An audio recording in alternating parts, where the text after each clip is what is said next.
Image TV amadi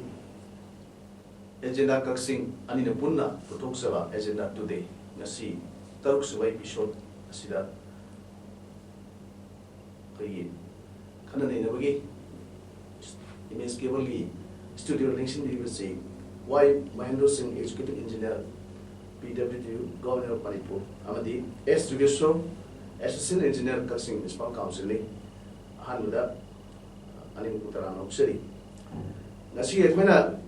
khana jagadoriba topic asi the consequence of unbridled construction of buildings koi yung kai sauda bahurang khangdana koi control me yaw yaw dana maksa sajin ba aiba asi for koi de tungna la for hai tare koi bi hai jero asi matan da masi ngasi yang bagi koi ki topic asi gi maroina koi na ne gadoriba si koi lamdam si gi Manipur gi context sama dia koi sini context ta hasil kesu maru ina koi building bylaw matang dia aduga building bylaw si koi mafam ma sakhat ngi sengma sal pada maru ina town to city manung da building sing saba sa new unity mai makha saba matam sen ba sunaba mong saba yan attractive ko hen ba tanatana yuha haba adagi mai pok la house sing kaya sida gi koi tan safety koi mi mong saba ngamnawgi legal tool lama kumuni hasil tare hari ba koi bylaw sing matang sa han da koi ai maru executive engineer Mahendra wa ko thami tharase koi building bylaws halaga koi maruina building ama sabada koi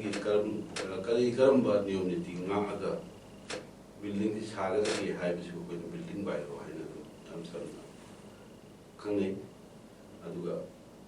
building bylaw hairana yamna lusun khanbagi sumuthau tate chamna khoi mamangai degi akoi ahan singi haktaki masana bylaw haibidi yumma sabata gadi bylaw ma dum yaw sagrabani mamangai da ahan singna aigi lamda sarga su yuno lamda mamangda maningda lamma khamu lamma amma khai khamu haina masamu su sinda hairaga thalamiti bylaw makalam ai boina leitresu adu hojik ki ten da bigi laiba hojik ki matam sigi matungina koji lam sigi mafam leselakta ba mi masine hengalakpa aduga yum sabagi mafam sila fix hoigi ba siguma mayam dagi koina koigi yum si yam hepazat koina haigadi niyom niti yam ngatna aigi lam kutra phangi kun phangi asida alai bukai loi sajalakpa asrok sina koi lambi mamang da kari leidori maning da kari leidori haibagi ekoi da kok khalau da ba ayeng tung da kari lakpa ya haibagi khangdana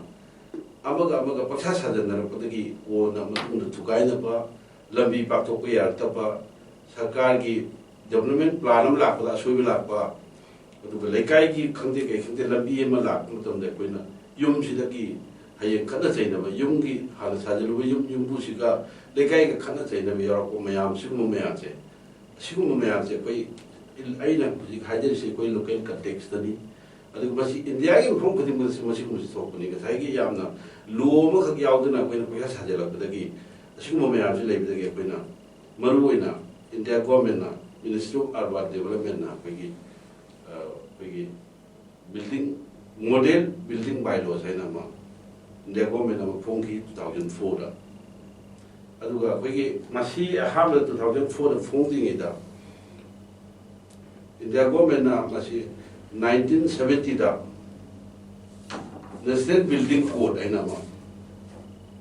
1970 da national building code hai nama koi engineering ki term da puthoga amenities mayam koi building ma sa matam da kari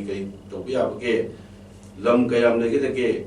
lam aina leibu lam sitaki kayam ne yum sabya ke de habigi asumba niyom niti mayam puthoga koigi madu page lising ani hongi national building code aina ma puthok pi re adu matung sum update tarok na revision tarok na 2016 da paidagi latest hoiba matam ni matung sum hong pa changes mayam hapchal laga magi addition tawraga matam du jana ba pibam du matungin na tawraga aduga odi akoi 2016 da latest national building code am lae asi masi koi ki kwai ki chau India ki wena koi sung any kanoma ki samsthana mo weriba Bureau of Indian Standard koi na ISI na board ta ke ta thali mo mayam si ki ma ki brand mayam du ke maina building ki sum lai jari ana Bureau of Indian Standard and phuiba sigi matung ina building model building bylaw si semok pani model building bylaw si koi na 2004 da semok si kamai to ke da sai ki aina sai mamang da panjagi ba koi ki yum si mapung system ma yaw da sajala ba suppose example da koi har ge koi swai da hoje koi na hoje object thengna ri mang da thengna ri ko ma yum si sare ai gi lam ni surok ta gi ai gi si nala lai ka phut ama kha ama ga yum sajala adagi thangnaba yumno no si da sai ai gi lam ni na yum phut ama kha phau khatna ai gi ma pa du chap cha yum khala ni wal si ma thola ni hum sagala ni ai ka yum mai ho la ko thok ma tam da koi kai to ke de surok ta ki yum ahum mani chakhen laga koi mai ho la ko thoi fire brigade ji machine ma yang la am ni na fire brigade sin koi mai ho la to ko kan na bo na ba cham bam chu le tram ni na pai ga mi du bok cham bam le tra ga de koi karai de ko koi na mai kan ga do se sigu mo ma ya ma si thorong pa de koi na Manipur da so koi hu ji ko municipality ki ba ek ama ga lo no ji bylaw ma ya ma puthor pani ana ho ji te koi ki ni yum ma sa ba ma tam da pikke la chaw ge ra koi ki municipality da ko le pham sin municipality ki approval ma la ga building bylaw sai sai koi ki asu kha ka da ni lambi ore ga national highway da asu kha ka da ni adagi lekai ki internet road ore ga asu kha ka da ni yum lo na da asu kha ka da ni ma gi so ai gi su mai le han da ni adagi drainage system na si da tham ga da ni adagi magi public amenities ha ga koi ki kai ki the tin sumba kai gumba adagi water tank na si tham ga da ni ha bi ki sum ki koi ai ko ma tor ga last ta koi ki municipality ki koi naw ju so yo bi ni ma na ko na be si na ta pir ka ni ado koi ji ki hai ba me an si ki po si koi ni ya le ne approval ma pi ra kan da ji ti koi ki bylaw si ma tu ni na chap cha bylaw si il la ma tung da koi ki building si sabi ya ne approval pira ma tung sa ga dam ni na ta ga de hoje koi municipality ek pa la ga koi ki punishment bo phung ga ya ki kai no ma koi ki close ma lai aduna koi mayam section bi ga dam na koi ki building bylaw ha si ka shuna te koi ki building ma sa ba da kai kai niyo ma ka da ke hai ba ki ma si niyom si cha na tab da ki tung da kai ba mayam la pa ma si mayam sa tung da soi ba mayam la pa du ki koi ki India government na Manipur government na municipality sing na hai bu bylaw sing si mathang ta chendu ga ma ki jaga tu ki chana ba location tu ki Delhi ga Imphal ga Kaching ga mu khenar ka ni adu bu mai jaga tu ki chu na ba mong ye ga bylaw mo noi thamme hu si koi ki Kaching ki chu municipality bylaw le jeri building ki adu mo ma ya mo ta ga koi na ki tungda koi soi ta na ba na koi na sum building bylaw si semok pani aduna building bylaw ai se sum me am tungda koi ki development ta kai ba lat na ba na koi ki yum sar ko ma tam da kai ba lat na ba lami semok ko tam da kai ba lat na ba adeki atai any ai gi yum mun fitting to buda fire fighting da natra gana koi ki you are ha buda kai pa me am kai ta ba na koi na bylaw si sem gi bani mai to na building bylaw ai se sumai na koi ki mai jaga tu me tu ni na bylaw mum le gini hai na na mang da tham jage no ai ma si asem budi koi ai mar buntul habi bis da koi ba mangi han na man sing na gyan ta ba han man sing di ma si heng lami pa pro ko ma rai cha sai su sa ma si lam su khak si kho si hai na nium su na thama pham du di so hai ajari ba aduga hojik makha tar penus da koi bylaw hai ma si da koi isa da gyan ta na ai ma si ai la ji de put tra si hai smani isa na khang na tro ga de ma si bylaw si da ka su le ta bla hai kan si bylaw du mo jere adum isa mo jere ba ta ma si gum ba koi control ta na paksa sa pa si da ki ma si chem da ba ya ta ni ni ti ma da u de ma si chem la hai su kan je ya ma ji makha si ai na koi ki municipality ki assistant engineer ai tham je ke apun bylaw si Ministry of Urban Development put ho matung da model building bylaw 2016 se ba sa ne na manu staff ki ne masi da koi ki thamjani wa phum di koi ki bylaw si implement to se masi India ki ma phum toan ba ma su le mani mai step wise ko khaina roina ꯈꯪꯍꯜꯂꯕ ꯄꯣꯠꯅꯤꯅ ꯆꯠꯅꯗꯕ ꯌꯥꯗꯦ ꯃꯅꯤꯄꯨꯔꯗ ꯑꯗꯒꯤ ꯏꯝꯐꯥꯜ ꯃꯅꯤꯄꯨꯔꯗ ꯃꯁꯤ ꯀꯔꯝꯕ ꯆꯍꯤꯗꯒꯤ implement ꯇꯧꯕꯤꯕꯒꯦ ꯑꯗꯨꯒ ꯍꯧꯖꯤꯛ ꯍꯧꯖꯤꯛꯁꯤ ꯃꯁꯤ ꯑꯗꯨꯒ ꯏꯝꯄ꯭ꯂꯤꯃꯦꯟ ꯇꯧꯔꯕ ꯃꯇꯨꯡꯁꯤꯗ ꯃꯥꯒꯤ ꯉꯁꯥꯏ ꯃꯐꯝ ꯃꯐꯝꯗ ꯆꯨꯅꯕꯒꯤ ꯃꯇꯨꯡ ꯏꯟꯅ ꯑꯩꯈꯣꯏꯒꯤ ꯁꯦꯝꯗꯣꯛ ꯁꯦꯝꯖꯤꯟ ꯇꯧꯏ ꯍꯥꯏꯕꯁꯦ ꯁꯤꯒꯤ ꯃꯐꯝꯗꯁꯨ ꯃ꯭ꯌꯨꯅꯤꯁꯤꯄꯥꯂꯤꯇꯤꯒꯤ ꯀꯩꯅꯣ ꯑꯣꯏꯅ ꯋꯥꯐꯝ ꯈꯔ ꯊꯝꯃꯤ ꯍꯧꯖꯤꯛ ꯑꯩꯈꯣꯏ ꯑꯩ ꯏꯌꯥꯝꯕ ꯍꯥꯏꯕꯤꯈ꯭ꯔꯦ ꯑꯩꯈꯣꯏ ꯕꯤꯜꯗꯤꯡ ꯄꯔꯃꯤꯠꯁꯤ ꯀꯔꯤꯅꯣ ꯃꯁꯤꯒꯤ ꯗꯔꯀꯥꯔ ꯂꯩꯕꯁꯤ ꯀꯔꯤꯅꯣ ꯍꯥꯏꯕꯗꯣ ꯑꯗꯨ ꯑꯩ ꯃ꯭ꯌꯨꯅꯤꯁꯤꯄꯥꯂꯤꯇꯤꯒꯤ ꯀꯟꯇꯦꯛꯁꯇ ꯑꯩꯈꯣꯏ ꯕꯤꯜꯗꯤꯡ ꯕꯥꯏꯂꯣꯁꯤ ꯀꯔꯝꯕ ꯀꯥꯟꯗꯒꯤ ꯆꯠꯅꯈꯤꯕꯒꯦ ꯑꯗꯒꯤ ꯃꯁꯤꯒꯤ ꯃꯊꯧ ꯇꯥꯕꯁꯤ ꯃ꯭ꯌꯨꯅꯤꯁꯤꯄꯥꯂꯤꯇꯤ ꯑꯃ ꯑꯣꯏꯅ ꯃ꯭ꯌꯨꯅꯤꯁꯤꯄꯥꯂꯤꯇꯤꯁꯤꯗ ꯂꯩꯕ ꯃꯇꯨꯡꯗ ꯑꯗꯨꯒꯤ ꯃꯇꯥꯡꯗꯨꯗ ꯑꯩ ꯁꯝꯂꯞꯅ ꯍꯥꯏꯖꯒꯦ ꯍꯧꯖꯤꯛ ꯑꯩꯈꯣꯏ 74th ꯑꯦꯃꯦꯟꯃꯦꯟ ꯑꯦꯛ ꯍꯥꯏꯗꯅ ꯑꯩꯈꯣꯏ ꯏꯟꯗꯤꯌꯥꯒꯤ ꯀꯟꯁꯇꯤꯇ꯭ꯌꯨꯁꯟꯅ ꯑꯩꯈꯣꯏꯒꯤ ꯑꯔꯕꯥꯟ ꯂꯣꯀꯦꯜ ꯕꯣꯗꯤꯁꯤꯡ ꯂꯤꯡꯉꯣ ꯑꯗꯒꯤ ꯃꯈꯣꯏꯗ ꯇꯧꯒꯗꯕ ꯊꯕꯛꯁꯤꯡꯁꯤ ꯐꯪꯁꯅꯔꯤꯁ ꯑꯦꯟ ꯗ꯭ꯌꯨꯇꯤꯁ ꯍꯥꯏ ꯃꯁꯤ 19 ꯁꯤꯟꯅꯩ ꯃ꯭ꯌꯨꯅꯤꯁꯤꯄꯥꯂꯤꯇꯤꯁꯤꯡꯗ ꯑꯗꯨꯒꯤ ꯃꯅꯨꯡꯁꯤꯗ 19 ꯁꯤꯟꯅꯕꯁꯤ ꯃꯅꯨꯡꯁꯤꯗ ꯍꯧꯖꯤꯛꯀꯤ ꯑꯅꯤꯁꯨꯕꯗ ꯌꯥꯎꯕꯅꯦ ꯀꯩꯅꯣꯁꯤ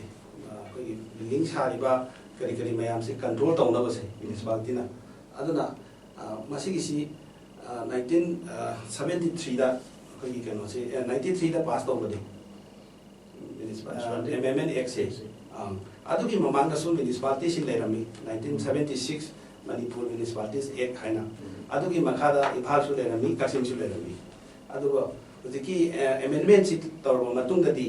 ꯍꯦꯟꯅ ꯀꯟꯕ ꯑꯩꯈꯣꯏꯒꯤ ꯍꯥꯏꯗꯤ ꯍꯦꯟꯅ ꯗꯤꯇꯦꯜ ꯑꯣꯏꯕ ꯍꯥꯏꯇꯥꯔꯦ ꯂꯥꯛꯈ꯭ꯔꯦ ꯑꯗꯨꯒꯤ ꯃꯇꯨꯡꯗꯗꯤ ꯃꯆꯥ ꯈꯥꯏꯅ ꯂꯥꯛꯈ꯭ꯔꯦ ꯑꯗꯨꯗꯗꯤ ꯉꯁꯥꯏꯒꯤ ꯕꯤꯜꯗꯤꯡ ꯕꯥꯏꯂꯣꯁꯦ ꯑꯗꯨꯝ ꯆꯠꯅꯔꯦ ꯍꯧꯖꯤꯛꯀꯤ ꯑꯩꯈꯣꯏꯒꯤ ꯀꯩꯅꯣꯅꯤ 90ꯒ ꯀꯩꯅꯣꯁꯦ 3ꯁꯦ ꯑꯁꯤꯗ ꯑꯦꯃꯦꯟꯁꯤ ꯇꯧꯔꯕ ꯃꯇꯨꯡꯗ ꯃꯇꯝꯗꯨꯗ ꯃꯅꯤꯄꯨꯔꯗ ꯄꯤ ꯑꯥꯔ ꯂꯩ 1994ꯁꯦ 94ꯁꯦ ꯄꯤ ꯑꯥꯔ ꯂꯩ ꯑꯗꯨꯒꯤ ꯃꯇꯝꯁꯤꯗ ꯑꯩꯈꯣꯏꯒꯤ ꯃꯅꯤꯄꯨꯔ ꯃ꯭ꯌꯨꯅꯤꯁꯤꯄꯥꯂꯤꯇꯤ ꯑꯦꯛꯁꯤ ꯄꯨꯊꯣꯛꯏ ꯄꯥꯔꯂꯥꯃꯦꯟꯇ ꯑꯩꯈꯣꯏ ꯑꯦꯁꯦꯝꯕ꯭ꯂꯤ ꯂꯩꯇꯕꯗꯒꯤ ꯑꯦꯁꯦꯝꯕ꯭ꯂꯤꯅ ꯂꯩꯇ꯭ꯔꯕꯅꯤꯅ ꯉꯁꯥꯏ ꯄꯥꯔꯂꯥꯃꯦꯟꯇ ꯄꯥꯁ ꯇꯧꯈꯤꯕꯅꯤ ꯑꯩꯈꯣꯏ ꯃꯅꯤꯄꯨꯔ ꯃ꯭ꯌꯨꯅꯤꯁꯤꯄꯥꯂꯤꯇꯤ ꯑꯦꯛꯁꯤ 1994ꯁꯤ ꯑꯗꯨꯅ ꯑꯁꯤꯒꯤ ꯍꯧꯖꯤꯛꯀꯤ ꯑꯦꯛꯁꯤꯒꯤ ꯀ꯭ꯂꯣꯖ ꯀꯩꯅꯣꯗ ꯌꯥꯎꯔꯤ ꯑꯩꯈꯣꯏꯒꯤ ꯂꯝꯕꯤꯁꯦ ꯑꯩꯈꯣꯏꯒꯤ ꯄ꯭ꯔꯣꯇꯦꯛꯁꯟ ꯇꯧꯅꯕ ꯑꯗꯒꯤ ꯏꯟꯀ꯭ꯔꯣꯁ ꯇꯧꯔꯛꯇꯅꯕ ꯑꯗꯒꯤ ꯗ꯭ꯔꯦꯟꯁꯤ ꯄ꯭ꯔꯣꯇꯦꯛꯁꯟ ꯇꯧꯅꯅꯕ ꯏꯟꯀ꯭ꯔꯣꯁ ꯇꯧꯕꯁꯤ ꯂꯧꯊꯣꯛꯅꯅꯕ ꯄꯦꯅꯥꯜꯇꯤ ꯀꯔꯤ ꯄꯤꯒꯗꯒꯦ ꯍꯥꯏꯕꯗꯨ ꯑꯗꯨꯃꯥꯏꯅ ꯃꯊꯪꯗꯁꯨ ꯕꯤꯜꯗꯤꯡ ꯁꯥꯕꯁꯤꯡꯁꯤ ꯀꯟꯇ꯭ꯔꯣल ꯇꯧꯒꯗꯕꯅꯤ ꯍꯥꯏꯌꯦꯕ ꯑꯗꯨꯒꯤ ꯃꯇꯝꯗꯨꯗꯒꯤ ꯑꯗꯨꯝ ꯑꯩꯈꯣꯏꯒꯤ ꯀꯩꯅꯣꯁꯤ ꯕꯥꯏꯂꯣꯁꯤ ꯆꯠꯅꯔꯦ ꯆꯠꯅꯔꯦ ꯑꯗꯨ ꯃ꯭ꯌꯨꯅꯤꯁꯤꯄꯥꯂꯤꯇꯤꯕꯨ ꯂꯩꯔꯒꯗꯤ ꯑꯩ ꯕꯥꯏꯂꯣꯁꯤ ꯆꯠꯅꯔꯦ ꯍꯥꯏꯅ ꯑꯗꯨꯝ ꯍꯥꯏꯖꯒꯦ ꯑꯗꯨꯒ ꯃꯗꯨꯒꯤ ꯑꯩꯈꯣꯏꯒꯤ ꯏꯟꯖꯤꯅꯤꯌꯥꯔꯁꯤꯡ ꯅꯠꯇ꯭ꯔꯒ ꯑꯥꯔꯀꯤꯇꯦꯛꯁꯤꯡ ꯇꯝꯕ ꯃꯇꯝꯗꯁꯨ ꯕꯤꯜꯗꯤꯡ ꯕꯥꯏꯂꯣ ꯍꯥꯏꯁꯦ ꯑꯗꯨꯝ ꯌꯥꯎꯕꯅꯤ ꯑꯗꯨ ꯃꯐꯝꯗꯨꯒꯤ ꯑꯗꯨꯝ ꯌꯥꯎꯕꯅꯦꯕ ꯑꯗꯣ ꯏꯟꯖꯤꯅꯤꯌꯥꯔ ꯑꯃ ꯑꯣꯏꯔꯒꯗꯤ ꯅꯠꯇ꯭ꯔꯒ ꯑꯥꯔꯀꯤꯇꯦꯛ ꯑꯃ ꯑꯣꯏꯔꯒꯗꯤ ꯕꯤꯜꯗꯤꯡ ꯕꯥꯏꯂꯣꯁꯤ ꯀꯔꯤꯅꯣ ꯍꯥꯏꯕꯁꯤ ꯂꯣꯏ ꯈꯪꯉꯦꯕ ꯑꯗꯨꯅ ꯑꯩꯈꯣꯏꯅ ꯌꯨꯝ ꯁꯥꯕ ꯃꯇꯝꯗ ꯏꯟꯖꯤꯅꯤꯌꯥꯔ ꯇꯥꯟꯅꯕꯤꯌꯨ ꯑꯥꯔꯀꯤꯇꯦꯛ ꯇꯥꯟꯅꯕꯤꯌꯨ ꯍꯥꯏꯔꯗꯤ ꯃꯈꯣꯏꯅ ꯑꯗꯨꯝ ꯃꯁꯥꯅ ꯕꯤꯜꯗꯤꯡ ꯕꯥꯏꯂꯣꯁꯤ ꯊꯤꯔꯛꯑꯅꯦꯕ ꯑꯗꯨꯝ ꯊꯤꯔꯛꯑꯅꯦꯕ ꯑꯗꯨ ꯃꯐꯝꯗꯨꯒꯤ ꯉꯁꯥꯏ ꯇꯥꯃꯣꯅꯁꯨ ꯍꯥꯏꯕꯤꯈ꯭ꯔꯦ ꯍꯥꯏꯗꯤ ꯃꯐꯝꯗꯨꯒꯤ ꯆꯦꯟꯖꯦꯁ ꯂꯩꯕꯗꯣ ꯑꯗꯣ ꯑꯩꯈꯣꯏꯒꯤꯁꯤ ꯍꯧꯖꯤꯛ 90ꯒ 3ꯗ ꯑꯦꯛꯁꯤ ꯄꯥꯁ ꯇꯧꯔꯦ 94ꯗ ꯃ꯭ꯌꯨꯅꯤꯁꯤꯄꯥꯂꯤꯇꯤ ꯑꯦꯛ ꯐꯣꯡꯉꯦ ꯑꯗꯨꯒꯤ ꯃꯇꯨꯡꯗ 98ꯗ ꯃꯣꯗꯦꯜ ꯕꯥꯏꯂꯣꯁ ꯃꯌꯥꯝ ꯐꯣꯡꯉꯤ ꯏꯟꯀ꯭ꯂꯨꯗꯤꯡ ꯃꯣꯗꯦꯜ ꯕꯤꯜꯗꯤꯡꯁ ꯕꯥꯏꯂꯣ ꯑꯗꯨꯒꯤ ꯃꯇꯨꯡ ꯏꯟꯅꯅꯤ ꯑꯩꯈꯣꯏ ꯍꯧꯖꯤꯛ 2001ꯗ ꯒꯦꯖꯦꯠꯇ ꯐꯣꯡꯉꯤ ꯑꯗꯣ ꯀꯛꯆꯤꯡꯒꯤ ꯑꯣꯏꯅꯗꯤ 2001ꯗ ꯒꯦꯖꯦꯠꯇ ꯐꯣꯡꯕꯁꯤ ꯍꯧꯖꯤꯛ ꯆꯠꯅꯔꯤ ꯑꯗꯨꯒꯤ ꯃꯇꯨꯡꯗ ꯑꯩꯈꯣꯏꯒꯤ ꯉꯁꯥꯏꯒꯤ ꯇꯥꯃꯣꯅꯁꯨ ꯍꯥꯏꯕꯤꯈ꯭ꯔꯦ 13ꯗ ꯑꯃꯨꯛ ꯑꯞꯗꯦꯠ ꯇꯧꯕ꯭ꯔꯥ ꯀꯩꯅꯣꯅꯤ ꯇꯥꯃꯣ 12ꯇ ꯀꯣ ꯏꯝꯐꯥꯜꯒꯤ ꯐꯣꯡꯉꯦꯕ ꯏꯝꯐꯥꯜꯒꯤ ꯑꯃ ꯏꯝꯐꯥꯜꯒꯤ 12ꯇ ꯐꯣꯡꯉ 13ꯗ ꯆꯠꯅꯔꯦ 13ꯗ ꯑꯗꯨꯝ ꯍꯥꯏ ꯌꯥꯔꯦ 13ꯗ ꯆꯠꯅꯕꯁꯤ ꯃꯅꯤꯄꯨꯔ ꯒꯃꯦꯟꯅ ꯏꯝꯐꯥꯜꯗ ꯆꯠꯅꯔꯤꯕ ꯑꯩꯈꯣꯏꯒꯤ ꯕꯤꯜꯗꯤꯡ ꯕꯥꯏꯂꯣꯁꯦ ꯃꯅꯤꯄꯨꯔꯒꯤ ꯑꯔꯕꯥꯟ ꯂꯣꯀꯦꯜ ꯕꯣꯗꯤ ꯄꯨꯝꯅꯃꯛꯇ ꯆꯠꯅꯒꯗꯕꯅꯤ ꯍꯥꯏꯕ 2015ꯗ ꯑꯣꯔꯗꯔ ꯑꯃ ꯊꯣꯛꯑꯦꯕ ꯗꯤꯁꯤꯖꯟ ꯑꯃ ꯂꯧꯔꯒ ꯑꯗꯨꯅ ꯑꯩꯈꯣꯏꯒꯤꯁꯨ 2015ꯒꯤ ꯕꯥꯏꯂꯣꯁꯤ ꯁꯦꯝꯕ ꯍꯣꯠꯅꯔꯤꯕ ꯐꯣꯡꯅꯕ ꯍꯣꯠꯅꯕ ꯇꯥꯟꯖꯥꯁꯤꯗ ꯑꯃꯨꯛ ꯍꯧꯖꯤꯛ ꯏꯟꯗꯤꯌꯥ ꯒꯃꯦꯟꯅ ꯉꯁꯥꯏ ꯇꯥꯃꯣꯅ ꯍꯥꯏꯕꯤꯈꯤꯕꯗꯣ ꯅꯦꯁꯅꯦꯜ ꯕꯤꯜꯗꯤꯡ ꯕꯥꯏꯂꯣꯁ 2016 ꯀꯣꯗꯁꯨ 2016 ꯑꯅꯤꯗꯨ ꯏꯟꯀꯣꯔꯄꯣꯔꯦꯠ ꯇꯧꯅꯔꯕꯅꯤ ꯑꯗꯨꯒ ꯐꯣꯡꯖꯤꯜꯂꯛꯄꯗꯒꯤ ꯑꯗꯨꯒꯤꯗꯨ ꯑꯃꯨꯛ ꯏꯟꯗꯤꯌꯥꯒꯤ ꯃꯐꯝ ꯄꯨꯝꯅꯃꯛꯇ ꯆꯠꯅꯒꯗꯕꯅꯤ ꯍꯥꯏꯔꯦ ꯍꯧꯖꯤꯛꯀꯤ ꯃ꯭ꯌꯨꯅꯤꯁꯤꯄꯥꯂꯤꯇꯤꯒꯤꯁꯤ ꯐꯣꯡꯅꯕ ꯍꯣꯠꯅꯔꯤꯉꯩꯁꯤꯗ ꯑꯗꯨꯅ ꯍꯧꯖꯤꯛ ꯑꯞꯗꯦꯠꯁꯤ ꯇꯧꯕ ꯑꯃ ꯆꯪꯉꯦꯕ ꯑꯗꯨꯅ ꯃꯅꯤꯄꯨꯔ ꯒꯃꯦꯟꯅꯁꯨ ꯑꯗꯨꯒꯤ 2000 ꯑꯅꯧꯕꯁꯤ ꯑꯁꯤ ꯆꯠꯅꯒꯗꯕꯅꯤ ꯍꯥꯏꯅ ꯀꯟꯅ ꯁꯦꯝꯕ ꯗ꯭ꯔꯥꯐ ꯇꯧꯕ ꯍꯣꯠꯅꯔꯤꯕ ꯑꯅꯧꯕꯁꯤꯗꯗꯤ ꯑꯩꯈꯣꯏꯒꯤ ꯀꯌꯥꯝ ꯌꯥꯝꯅ ꯇꯧꯔꯒꯦ ꯍꯥꯏꯕꯗ ꯆꯦꯟꯖꯦꯁꯁꯤ ꯀꯌꯥꯝ ꯂꯥꯛꯀꯦ ꯑꯩꯈꯣꯏ ꯀꯩꯅꯣꯁꯦ ꯁꯤ ꯑꯩꯈꯣꯏꯒꯤ ꯖꯨꯋꯥꯔ ꯍꯥꯕꯒꯤ ꯁꯤꯖꯃꯤꯛ ꯖꯣꯟ ꯀꯩꯅꯣꯅꯤ ꯑꯗꯣ ꯑꯩꯈꯣꯏ ꯁꯤ ꯁꯤꯖꯃꯤꯛ ꯖꯣꯟ 5ꯇ ꯂꯩ ꯍꯥꯏ ꯃꯅꯤꯄꯨꯔꯁꯦ ꯑꯗꯨꯗꯤ 5ꯇ ꯂꯩꯔꯒꯗꯤ ꯅꯣꯏꯒꯤ ꯁ꯭ꯇ꯭ꯔꯛꯆꯔ ꯗꯤꯖꯥꯏꯟ ꯇꯧꯕꯗꯣ ꯁꯤ ꯆꯪꯒꯗꯕꯅꯤ BISꯀꯤ ꯕ꯭ꯌꯨꯔꯣ ꯑꯣꯐ ꯁ꯭ꯇꯦꯟꯗꯔꯗꯒꯤ ꯖꯣꯟ ꯍꯥꯏꯁꯤ ꯈ꯭ꯋꯥꯏꯗꯒꯤ ꯗꯦꯟꯖꯔꯁꯅꯤ 1 to 5ꯅꯦꯕ ꯏꯟꯗꯤꯌꯥꯗ ꯂꯩꯔꯤꯁꯤ ꯖꯣꯟ 5ꯁꯤ ꯈ꯭ꯋꯥꯏꯗꯒꯤ ꯗꯦꯟꯖꯔꯁꯅꯤ ꯈ꯭ꯋꯥꯏꯗꯒꯤ ꯁꯥꯊꯤꯕ ꯃꯐꯝ ꯑꯣꯏꯔꯦ ꯍꯥꯏꯗꯤ ꯃꯅꯤꯄꯨꯔꯁꯦ ꯈ꯭ꯋꯥꯏꯗꯒꯤ ꯁꯥꯊꯤꯕ ꯔꯦꯟꯖꯁꯤꯗ ꯑꯩꯈꯣꯏ ꯃꯅꯤꯄꯨꯔ ꯌꯥꯎꯔꯕꯅꯤ ꯑꯗꯨꯅ ꯁꯦꯝꯗꯣꯛꯇꯕ ꯌꯥꯔꯛꯇ꯭ꯔꯕ ꯑꯗꯨ ꯁꯦꯝꯗꯣꯛꯇ ꯌꯥꯗꯦ ꯑꯗꯣ ꯍꯧꯖꯤꯛꯀꯤ ꯃꯁꯥꯁꯤꯗꯁꯨ ꯍꯥꯏꯔꯦꯕ 2016ꯒꯤ ꯕꯤꯜꯗꯤꯡ ꯕꯥꯏꯂꯣ ꯃꯁꯥꯁꯤꯗꯁꯨ ꯍꯥꯏꯔꯦꯕ ꯏꯕ꯭ꯔꯤ 5 ꯏꯌꯔ ꯑꯞꯗꯦꯠ ꯇꯧꯒꯗꯕꯅꯤ ꯍꯥꯏꯌꯦꯕ ꯍꯥꯏꯗꯤ ꯋꯥꯟꯁ ꯑꯃꯨꯛꯇꯪ ꯇꯧꯕꯁꯤꯅ ꯌꯥꯗꯦꯕ ꯑꯗꯣ ꯑꯩꯈꯣꯏꯒꯤ 2001ꯗ ꯆꯠꯇꯈꯤꯕꯁꯤꯗꯤ ꯌꯥꯝ ꯏꯆꯝ ꯆꯝꯕ ꯍꯥꯏꯗꯤ ꯑꯦꯅꯤ ꯑꯥꯔꯀꯤꯇꯦꯛ ꯑꯃ ꯑꯗꯒꯤ ꯑꯦꯅꯤ ꯏꯟꯖꯤꯅꯤꯌꯥꯔ ꯑꯃꯅ ꯍꯦꯛꯇ ꯁꯣꯏ ꯇꯧꯔꯒ ꯌꯦꯛꯑꯒ ꯌꯥꯕ ꯑꯗꯣ ꯍꯧꯖꯤꯛꯀꯤ ꯑꯅꯧꯕ ꯂꯥꯛꯄꯁꯤꯗꯗꯤ ꯌꯥꯝ ꯀꯩꯅꯣ ꯆꯦꯛꯁꯤꯜꯂꯦ ꯑꯃꯨꯛ ꯅꯠꯇ꯭ꯔꯥ ꯑꯗꯨ ꯍꯥꯏꯗꯤ ꯏꯟꯖꯤꯅꯤꯌꯥꯔꯗꯨ ꯔꯦꯁꯇꯥꯔ ꯇꯧꯒꯗꯕꯅꯤ ꯑꯥꯔꯀꯤꯇꯦꯛꯇꯨ ꯔꯦꯁꯇꯥꯔ ꯇꯧꯒꯗꯕꯅꯤ ꯑꯗꯒꯤ ꯃꯥ ꯕꯥꯏꯂꯣꯁꯤ ꯄꯥꯔꯇꯤꯀꯨꯂꯔ ꯂꯝꯕꯤꯒꯤ ꯐꯥꯎꯕ ꯑꯩꯈꯣꯏ ꯈꯦꯠꯅꯔꯦ ꯉꯁꯥꯏꯒꯤ ꯁꯦꯠꯕꯦꯛ ꯑꯩꯈꯣꯏꯅ ꯐ꯭ꯔꯟ ꯁ꯭ꯄꯦꯁ ꯍꯥꯏꯕꯁꯤ ꯌꯨꯝ ꯑꯃ ꯁꯥꯕ ꯀꯥꯟꯗ ꯉꯁꯥꯏ ꯑꯍꯟꯁꯤꯡꯅ ꯈꯨꯗꯨꯞ ꯑꯃ ꯂꯝꯕ ꯈꯥꯎ ꯂꯝꯕꯤꯒꯤ ꯏꯝꯄꯣꯔꯇꯦꯟꯁꯇꯨꯒꯤ ꯃꯇꯨꯡ ꯏꯟꯅ ꯈꯔ ꯑꯩꯈꯣꯏꯒꯤ ꯈꯥꯛꯀꯗꯕ ꯂꯝꯁꯦ ꯁꯦꯠꯕꯦꯛ ꯑꯩꯈꯣꯏꯒꯤ ꯏꯟꯖꯤꯅꯤꯌꯥꯔꯤꯡ ꯇꯥꯝꯗ ꯁꯦꯠꯕꯦꯛ ꯍꯥꯏꯕꯁꯦ ꯃꯥꯏ ꯖꯒꯥꯗꯨꯒꯤ ꯅꯦꯁꯅꯦꯜ ꯍꯥꯏꯋꯦꯗꯅꯁꯨ ꯊꯝꯒꯅꯤ ꯑꯗꯒꯤ ꯑꯩꯈꯣꯏꯒꯤ ꯃꯦꯖꯔ ꯗꯤꯁꯇ꯭ꯔꯤꯛ ꯔꯣꯗꯇꯨꯅꯁꯨ ꯊꯝꯒꯅꯤ ꯑꯗꯩ ꯂꯩꯀꯥꯏꯒꯤ ꯂꯩꯔꯛ ꯃꯆꯥꯗꯅꯁꯨ ꯊꯝꯒꯅꯤ ꯍꯥꯏꯕ ꯑꯃ ꯊꯝꯗꯕꯗꯤ ꯌꯥꯗꯦ ꯊꯝꯒꯅꯤ ꯊꯝꯒꯅꯤ ꯍꯥꯏꯕꯒꯤ ꯌꯥꯝꯅ ꯁ꯭ꯄꯦꯁꯤꯐꯥꯏꯠ ꯑꯣꯏꯕ ꯑꯃꯈꯛ ꯂꯩꯔꯦ ꯑꯗꯨꯒꯤ ꯃꯔꯛꯇ ꯑꯩꯅ ꯀꯩꯅꯣ ꯈꯛꯇꯪ ꯉꯁꯥꯏꯒꯤ ꯑꯩꯈꯣꯏꯒꯤ ꯑꯞꯗꯦꯠ ꯇꯧꯕ ꯌꯥꯔꯛꯇꯕ ꯍꯥꯏꯅ ꯑꯩꯈꯣꯏꯒꯤ ꯏꯅꯥꯎꯅꯨꯄꯤꯁꯣꯅ ꯍꯥꯏꯕꯤꯈꯤꯕꯗꯣ ꯑꯗꯨꯗ ꯑꯩꯈꯣꯏꯒꯤ ꯑꯁꯦꯡꯕꯗꯤ ꯃꯣꯏꯅ ꯄꯤꯕꯁꯦ ꯑꯦꯅꯤ ꯕꯤꯜꯗꯤꯡ ꯕꯥꯏꯂꯣꯁꯤ ꯆꯦꯟꯖꯦꯁ ꯂꯩꯕ ꯌꯥꯏ ꯂꯩꯇꯕ ꯌꯥꯏ ꯆꯍꯤ 5 ꯈꯨꯗꯤꯡꯒꯤ ꯔꯤꯚꯤꯖꯟ ꯇꯧꯕꯤꯌꯨ ꯍꯥꯏꯕ ꯃꯣꯏꯗꯤ ꯑꯗꯨ ꯌꯥꯝ ꯗꯔꯀꯥꯔ ꯑꯣꯏꯔꯒꯗꯤ ꯆꯍꯤ ꯑꯃꯗ ꯇꯧꯕꯁꯦ ꯍꯥꯏꯗꯤ ꯁꯄꯣꯁ ꯀꯔꯤꯒꯨꯝꯕ ꯆꯍꯤ 5ꯁꯤꯗꯗꯤ ꯔꯤꯚꯤꯖꯟꯁꯤ ꯑꯩꯈꯣꯏ ꯌꯥꯝ ꯊꯦꯡꯉꯕ ꯆꯍꯤ 5ꯗꯗꯤ ꯇꯧꯕꯤꯌꯨ ꯑꯗꯨꯅꯤ ꯏꯟꯀꯣꯄꯔꯦꯠ ꯇꯧꯕ ꯌꯥꯕ ꯑꯅꯧꯕ ꯀꯩ ꯂꯥꯛꯀꯦꯗꯣ ꯑꯗꯨꯃꯥꯏꯅ ꯑꯃꯗꯤ ꯂꯩ ꯑꯗꯨꯒꯤꯁꯤ ꯗꯔꯀꯥꯔꯁꯤ ꯀꯌꯥꯝ ꯂꯩꯈ꯭ꯔꯒꯦꯗ ꯑꯃꯨꯛ ꯑꯩꯈꯣꯏ 2001ꯒꯤꯁꯦ ꯑꯩꯈꯣꯏꯒꯤ ꯍꯧꯖꯤꯛ ꯀꯛꯆꯤꯡꯗ ꯆꯠꯅꯔꯤꯁꯦ ꯑꯁꯤꯗꯩꯁꯤꯗ ꯏꯆꯝ ꯆꯝꯃꯤ ꯁꯦꯠꯕꯦꯛ ꯑꯗꯒꯤ ꯀꯤꯠꯆꯟ ꯑꯁꯨꯛ ꯑꯣꯏꯒꯗꯕꯅꯤ ꯑꯗꯒꯤ ꯍꯩꯠꯇꯨ ꯑꯁꯨꯛ ꯑꯣꯏꯒꯗꯕꯅꯤ ꯍꯥꯏꯕꯒꯨꯝꯕ ꯌꯨꯖꯨꯋꯦꯜ ꯕꯤꯜꯗꯤꯡ ꯕꯥꯏꯂꯣꯁ ꯑꯩꯈꯣꯏꯒꯤ ꯏꯟꯖꯤꯅꯤꯌꯥꯔꯁꯤꯡꯅ ꯑꯥꯔꯀꯤꯇꯦꯛꯁꯤꯡꯅ ꯇꯝꯕꯗꯣ ꯑꯗꯒꯤ ꯊꯣꯏꯅ ꯀꯩꯁꯨ ꯍꯣꯡꯕ ꯂꯩꯇꯦꯕ ꯑꯗꯣ 2015ꯗ ꯑꯩꯈꯣꯏꯅ ꯗ꯭ꯔꯥꯐ ꯇꯧꯔꯝꯕ ꯃꯇꯝꯁꯤꯗꯗꯤ ꯀꯔꯤ ꯌꯥꯎꯔꯒꯦꯕꯨ ꯑꯩꯈꯣꯏ ꯁꯤꯅꯤ ꯑꯩꯈꯣꯏꯅ 2000 ꯁꯦꯝꯃꯒ ꯑꯩꯈꯣꯏꯅ ꯄꯥꯁ ꯇꯧꯍꯧꯗꯕꯁꯦ ꯑꯅꯧꯕ ꯑꯃꯨꯛ ꯁꯦꯝꯈ꯭ꯔꯕꯅꯤ ꯃꯇꯝꯁꯤꯗꯗꯤ ꯑꯥꯔꯠꯀ꯭ꯋꯦꯛꯀꯤ ꯈꯟꯅꯔꯦ ꯀꯣ ꯑꯗꯒꯤ ꯃꯣꯕꯥꯏꯜ ꯇꯥꯋꯔꯒꯤ ꯌꯥꯎꯔꯛꯑꯦ ꯑꯗꯒꯤ ATMꯒꯤ ꯌꯥꯎꯔꯛꯑꯦ ꯑꯗꯒꯤ ꯔꯦꯟ ꯋꯥꯇꯔ ꯍꯥꯔꯚꯦꯁ ꯇꯧꯒꯗꯕꯅꯤ ꯍꯥꯏꯕ ꯌꯥꯎꯔꯛꯑꯦ ꯑꯗꯒꯤ ꯀꯩꯅꯣꯁꯤ ꯁꯣꯂꯔ ꯄꯥꯋꯔ ꯍꯥꯞꯀꯗꯕꯅꯤ ꯍꯥꯏꯔꯦ ꯑꯗꯨꯃꯥꯏꯅ ꯁꯨꯝ ꯃꯇꯝꯒꯤ ꯑꯅꯧꯕ ꯄꯣꯠꯁꯦ ꯍꯥꯞꯆꯤꯜꯂꯛꯇ ꯌꯥꯗꯦ ꯑꯗꯨꯅ ꯍꯧꯖꯤꯛ ꯑꯩꯈꯣꯏ 2001ꯒꯤ ꯆꯠꯅꯔꯤ ꯑꯗꯨꯕꯨ ꯌꯥꯝ ꯊꯨꯅ ꯑꯩꯈꯣꯏꯒꯤ ꯏꯟꯗꯤꯌꯥ ꯒꯃꯦꯟ ꯑꯃꯗꯤ ꯃꯅꯤꯄꯨꯔ ꯒꯃꯦꯟꯒꯤ ꯀꯩꯅꯣꯒꯤ ꯃꯇꯨꯡ ꯏꯟꯅ ꯑꯣꯔꯗꯔꯒꯤ ꯃꯇꯨꯡ ꯏꯟꯅ ꯑꯅꯧꯕ 2016ꯗ ꯐꯣꯡꯕ ꯃꯣꯗꯦꯜ ꯕꯤꯜꯗꯤꯡ ꯕꯥꯏꯂꯣꯁꯦ ꯑꯁꯤ ꯀꯛꯆꯤꯡꯗ ꯆꯠꯅꯔꯅꯤ ꯑꯩꯅ ꯁꯨꯃꯥꯏꯅ ꯊꯝꯖꯒꯦ ꯃꯁꯤ ꯑꯁꯦꯡꯕꯗꯤ ꯇꯧꯔꯤꯕ ꯃꯌꯥꯝ ꯑꯁꯤ ꯑꯩꯈꯣꯏ ꯄ꯭ꯔꯖꯥꯁꯤꯡ ꯍꯥꯏꯖꯕ ꯇꯥꯔꯦ ꯑꯩꯈꯣꯏ ꯈꯪꯒꯗꯧꯔꯤꯕꯁꯤ ꯒꯣꯔꯃꯦꯟꯅ ꯇꯧꯔꯤꯕ ꯑꯩꯈꯣꯏꯒꯤ ꯂꯣ ꯑꯥꯏꯟ ꯈꯪꯗꯦ ꯑꯃꯁꯤ ꯑꯩꯈꯣꯏ ꯄ꯭ꯔꯖꯥ ꯂꯩꯕ ꯅꯨꯡꯉꯥꯏꯅꯕ ꯁꯦꯐꯇꯤ ꯑꯣꯏꯅꯕꯅꯤ ꯍꯥꯏꯕꯁꯤꯃꯗꯤ ꯑꯩꯈꯣꯏ ꯃꯁꯤ ꯌꯥꯝꯅ ꯃꯗꯨꯒꯤꯗꯃꯛꯇꯅꯦꯕ ꯁꯦꯝꯃꯛꯏ ꯃꯌꯥꯝꯁꯦ ꯃꯗꯨꯅ ꯃꯁꯤꯅ ꯑꯩꯈꯣꯏ ꯒ꯭ꯌꯥꯟ ꯇꯥꯗ꯭ꯔꯒꯗꯤ ꯑꯩꯈꯣꯏ ꯃꯁꯦꯟ ꯋꯥꯃꯤꯟꯅꯕꯁꯨ ꯆꯪꯉꯤ ꯌꯥꯝ ꯀꯩꯅꯣ ꯇꯧꯕ ꯑꯗꯣ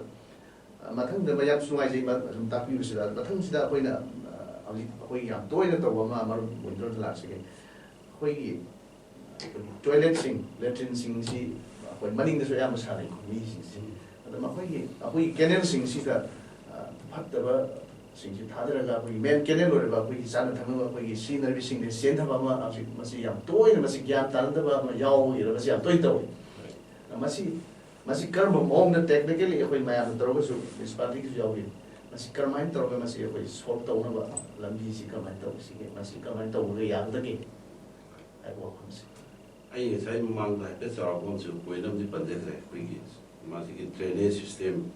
ꯁꯦꯅꯤꯇꯔꯤ ꯁꯤꯁꯇꯦꯝꯁꯤꯒꯤ ꯃꯇꯥꯡꯗ ꯍꯥꯏꯐꯦꯠ ꯆꯥꯎꯔꯥꯛꯄ ꯑꯃꯗꯤ ꯄꯟꯖꯈ꯭ꯔꯦ ꯑꯗꯨꯕꯨ ꯍꯧꯖꯤꯛ ꯌꯥꯝꯅ ꯁ꯭ꯄꯦꯁꯤꯐꯤꯛ ꯑꯣꯏꯕ ꯍꯥꯏꯔꯒꯗꯤ ꯑꯩꯈꯣꯏꯅ ꯎꯔꯤꯕ ꯀꯛꯆꯤꯡꯒꯤ ꯀꯟꯇꯦꯛꯁꯇ ꯍꯥꯏꯖꯔꯒ ꯑꯇꯩ ꯁꯤꯇꯤꯗꯗꯤ ꯑꯩꯈꯣꯏꯒꯤ ꯍꯧꯖꯤꯛꯀꯤ ꯍꯥꯏꯔꯤꯕ ꯄꯣꯠꯁꯦ ꯑꯩꯈꯣꯏꯒꯤ ꯁ꯭ꯋꯦꯔꯦꯖꯁꯦ ꯑꯌꯥꯝꯕ ꯁꯤꯇꯤ ꯑꯆꯧꯕꯗ ꯀꯣꯜꯀꯇꯥꯒꯨꯝꯕ ꯗꯦꯜꯂꯤꯒꯨꯝꯕ ꯃꯨꯝꯕꯥꯏꯒꯨꯝꯕꯗꯗꯤ ꯑꯩꯈꯣꯏꯒꯤ ꯑꯆꯧꯕ ꯄꯥꯠ ꯑꯃꯗ ꯁ꯭ꯋꯦꯔꯦꯖꯁꯦ ꯑꯩꯈꯣꯏ ꯁꯦꯞꯇꯤꯛ ꯇꯦꯡ ꯍꯥꯏꯕꯁꯤ ꯃꯣꯏꯗ ꯂꯩꯇ꯭ꯔꯦ ꯁꯦꯞꯇꯤꯛ ꯇꯦꯡ ꯂꯩꯇꯦ ꯑꯗꯨꯒ ꯍꯧꯖꯤꯛꯀꯤ ꯃꯣꯏ ꯗꯥꯏꯔꯦꯛ ꯍꯧꯖꯤꯛꯀꯤ ꯑꯩꯈꯣꯏꯒꯤ ꯂꯦꯇ꯭ꯔꯤꯟꯗꯒꯤ ꯂꯥꯛꯏꯕ ꯄꯣꯠꯁꯤ ꯐꯠꯇꯕꯁꯤ ꯑꯗꯨꯝ सरकार की सीवरेज अदम पूरे फागी कन अदगे मो जय तौसी तोंगाना मो कोजी मदुगी पोल आदम ट्रीटमेंट अमो अदुगी ट्रीटमेंट अमो तौर कदोइनि मोइ याम चाओ प्लान अमो अदुगा मरक कइनो त का हाजोगे कोई बिजनेस अचौबो गुम गई मुझे हुजिकि अनोबा latest model code of model building bylaws मतुंगी ददी national code of building code सु यावरे अदु हुजिकि हाइबो पोसे अचौबा फैक्ट्री हाई राइज बिल्डिंग बोलगदी मागी कॉम्प्लेक्स मनुंगदा treatment plan solid waste treatment plan में यावदगदी प्रॉब्लम पीरोए इंडस्ट्री गुम्बा चौददी वेस्ट लिक्विड लिक्विड सु कैसे पुलो कोइना आदो मसिम मसा इ थेक्स थेंगरे आइना जपम तंग पुने दगेदा सुम थेना सुम फम मनि थेंगरे मोइ मनुंग दुम तौरमे कोलोनी दा अदुगा हुजिकि आइना कक्सिंग हुजिक सानि कते हाइजरगा कोइ मन हांगिबसि कोई की सेटबैक है ना कोई इनाउंस सुपर बिग है फ्रंट स्पेस है बमा बैक स्पेस है बमा यूलो ना बगी का आई क्या हम को दे है बमा कोई की न्यू मिटुगी ना सुरो का ताइना बिस मैक्सिमम मिनिमम 10 फीट ममांग दो रगदी मनिंग दर 5 फीट मिनिमम नाका नाका दाई यूलो ने बा आई प्रोसिंग मनुंग दा उत अनिमा खाइ थम्बियो है बने अदो खोइना सुम येंबदा आई नाकन से तुंगाइले आईगी हेक थंगबसु ममांगदसु मनिंगदसु आईगी लमसिदा या तबचाना सारगे हाइबगी कोइदा वाखल लो मख कोइ लेनि अदु होजिसि करिगुंबा लेटेंसी आईगी सिदा फुट अमक खागा नतगा ड्रेन दुख थममगा सेप्टिक टैंक सारगे अदुगा अमदसु आईगी तपनम थारगदी एखोइनि सिक्राइदा ड्रेनेज जतोरि ड्रेनेज काय बुदौरि हाइबसि प्लान अमा एखोइगी लोदे याउरिसे साइकी सेटबैक अमा सोम नाकन नाक साइड साइड थमो है जते गेसनती होजिकति psyche multi storey building अहुम सारासे Masum दम पुखखरगा अमा सुसु पुखरगा मरक फुखाय मखक पुर अमखक लेरगदी अदुदा शेनिंगबो मतमदा कना संगदौरी अदु होजिकि हाइबो पोसे कोई म्युनिसिपालिटी दा कोई नाउ जो सो डिस्लस होजिक डिस्लस मशीन अदि स्लस कवे कोइना कोइ फमधरेबो मयाम दलचिंदा अखोगी मयामगी कोई कोक लेनरीबसी पक्का लेटिन सागरगदी कोई चाही जाम चल लाइफ टाइम ने खनरेब अदु मसी असेंगदी अखोगी कोइना तमजरपदा चाही अनि चाही हुंगी चाही मंगागी तरागी मागी डिजाइनिंग मतुगिना कैपेसिटी क्लीनिंग सि तौगदमनेब चाही अहुम खंदे मरी खंदे मंगा खंदे क्लीनिंग तौरगा अदु होजिकी म्युनिसिपालिटी दा स्लजिंग मशीन से पुथोखरगा अमुक नौ तौरगदी कोई गसाई हाइबा नालादा कइदा तारिबो मयाम दु तारवे पाथोकना अदुगा अमदा सेंगना हारगा कोई नालादा ताबा हाइसे डायरेक्ट कोइना सेप्टिक टैंक दगी थालोको आउटलेट से कोइ सोपिट आइना मलेगेदमने खादा कोइ सुपसिलगा मागी मेटल खरा हापगा जुपा याबा लेंगोइगुम्बा मैतानगुम्बा नुंगुम्बा हापगा मा चिन्थोखिरोइदमने अदु वायरस अदु थलगु मतमदा मु चिन्थोगा अनौबा मेटेरियल खरा कंबा मु हाचलगा अमुका मु मदुदा तहलगा हाइदि नालादा ताबु तहलवेदा ओपनली ट्रेन दा ताबु सु यादे यादबनेबा अदु अखोइ की हुजिस कंसेप्ट से अदु स्पेस सु थमनदरे अमदा अदु होजिकि अखोइ कंसेप्ट कइदौकी अखोइना आई सु उबनि मिस्ट्री सिंग साबदा अखोइ की मदु अखोइना तौरुदिनते सेप्टिक टैंक दा अखोइ की वाव अचौबो पाल अचौबो पाल करिगिनो ना हंगो मतमदा मागी इसिंग चाउद लेथोगा फतबद थादोखिनबने अदु वायरस इसिंग चाउद थादोखिदि पुत करादा पलुदुइनो मदु कोकता खितंग मयाम खंदिलुम चनी अदुगा हुजिकि हाइबो पोसे अमना आइना हुजिकि नसागी लेटिन फादिनगी हुजिकि ड्रेनेज सिस्टम द सोर पाइसे कोइगी ड्रेनेज सी कोइगी आइगा थंगनबा पोरमा कोइनि ड्रेनेज से प्रोवाइड तौरसु ड्रेनेज थमे खलगसु आदि माइ दुगी सेंदोकपो ngमद्रगदि संगम लेतगदि अदु साद थोक्थ्रे सेंदोकपो चनी अदु लास्ट मदुगी ड्रेनेज से थबो ngमद्रगदि हाइगलक आइ सुमांगदा आइ इमुंगदा हाइजरक ता अदुगे लाइना पोप म्याम काम पोप लाइना पोप फतम म्याम सुमाइना सुम स्टेगनेंट तो थमदना चेंदगी द्रगदि साथोखि द्रगदि अदु ngahalaitना कोइना लाउनरिसि मरुइना दुंबगी मनम महाला ए अदु तोरे मी फम ngमदबि मनम भाव सोरक तपो मनम नंबा यामना कोई सुगुम्बा मलाए कोई मरमत सिंदोकदब कोई सिंदोकथ्रमनिना सिंदोकफम लेतगदि सिंदोकपो वारी अदुना कोई यारिंगैदि कोई या तानरगा ड्रेनेज हम थमन फुट अमगे ड्रेनेज थम मतमदा ai nang ye ta chakok changin ya bagi any time Fire brigade chalasu. Fire brigade ama chakok fire ga chang su ya ba Sagi municipality ki dislodging machine sina. machine sina ga su sai changmon ni taradi pipe ku su ga changmon ba taradi ma yum mari gi menung da ma la chengre yum mari da changmon su dok thambiranu machine sigi su limitation le doi ni ma pipe le to le doi ni ada asidagi hele si mungam da ba ha lo la doi ni adu ma ya du ki khanbiraga mi changmon mama at least moment of mama magi SS word masam ka bisap pito or ga sigi khai bal lam se aigi utility ne mi na te ba aigi thabuk ma si na ne aigi hayeng sore pu ka da aduda kala ka mi na mi bore ga ha na te ba mani mi na hendra ka do shna te aigi oiba oina thamjaga da bu ni adu gu mayam si mayam gyan ta bi ta ka oin khali adu ga sigi hayu mayam si oi maru na habi gi ba niyom niti yauduna pakha sajala ba hai ji tawra bani yam sena koi mangong ta do unra ma ta ni ya ai da si pu da mu si mangan pa mi adu si ba sajala ge hayeng tung da kai la ka da ge ha du kan khan bi ra ga amma mu khai da so ni da su mi ma jang bom mom thamora ga de he ya da bu ko ta da koi ki sem ya ba gi sa ba ya ba gi adu ge amma na sai gi bu na la da direct tha da ba si adu gi ising nu na pat ta ru ga pat gi ising tha ko mi su len bi ai adagi aduna mo water supply gi scheme da pukchi khallaga mo filter taraga adu oxidation taraga ko supply bi re ibni aduna madu gi mayam do ko kitang khanda bi re gadi bodi lai ba film si da kitang hong do ga mind se kitang hong do bi re gadi ko so da ya lo short to ya ne short to bi ya gadi municipality ma gi de ai happy bi ai supplement to si wa pu da municipality da si matan si tamona si haibigre akai ngasai yumlakta leba hadi toilet sing si sarkanda madugi capacity si phulakanda magi sijina si yakanda singupa adagi madudagi thorpa friend mahi singdu hadi shape oina chena da leba ma haisi aina supplement to ding madi akoi gi tulen se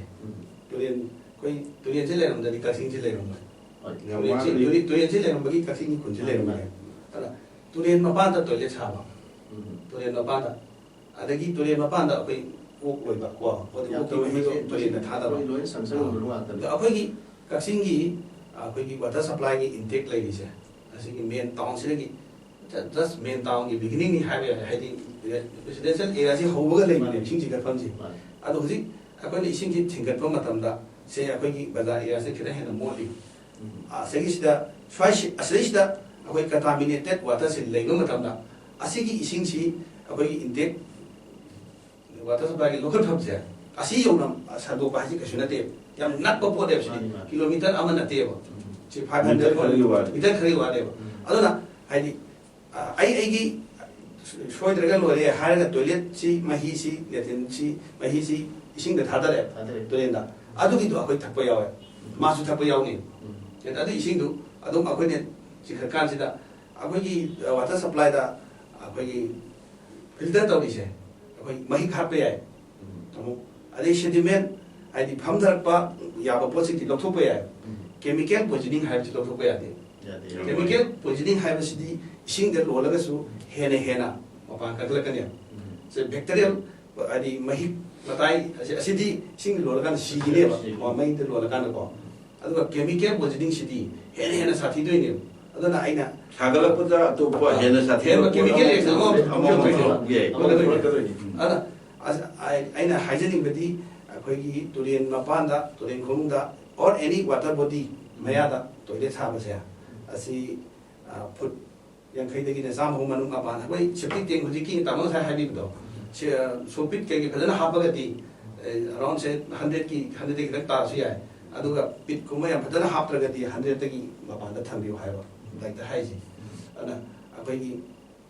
ok loi basing su adagi drainage adagi akhoi yang khai drainage toilet na ta hanbi ganu sinai haidani base ada toilet su sabi ganu toilet mapanda adu khoi kaksingi context la so municipality da ji lekai gi ward ki drainage ma shelbi ko ai plan wi makha da sem masida akhon sum bi hardi mamai matam di pai pusi matam da yang pa chao na mai water volume si ngamna ba akhoi ising chao wi sa man kan adak si akhoi gi objective kasin ising noi ta wi ising chao मागी water volume से सारिबा सेमिबा candles अखोई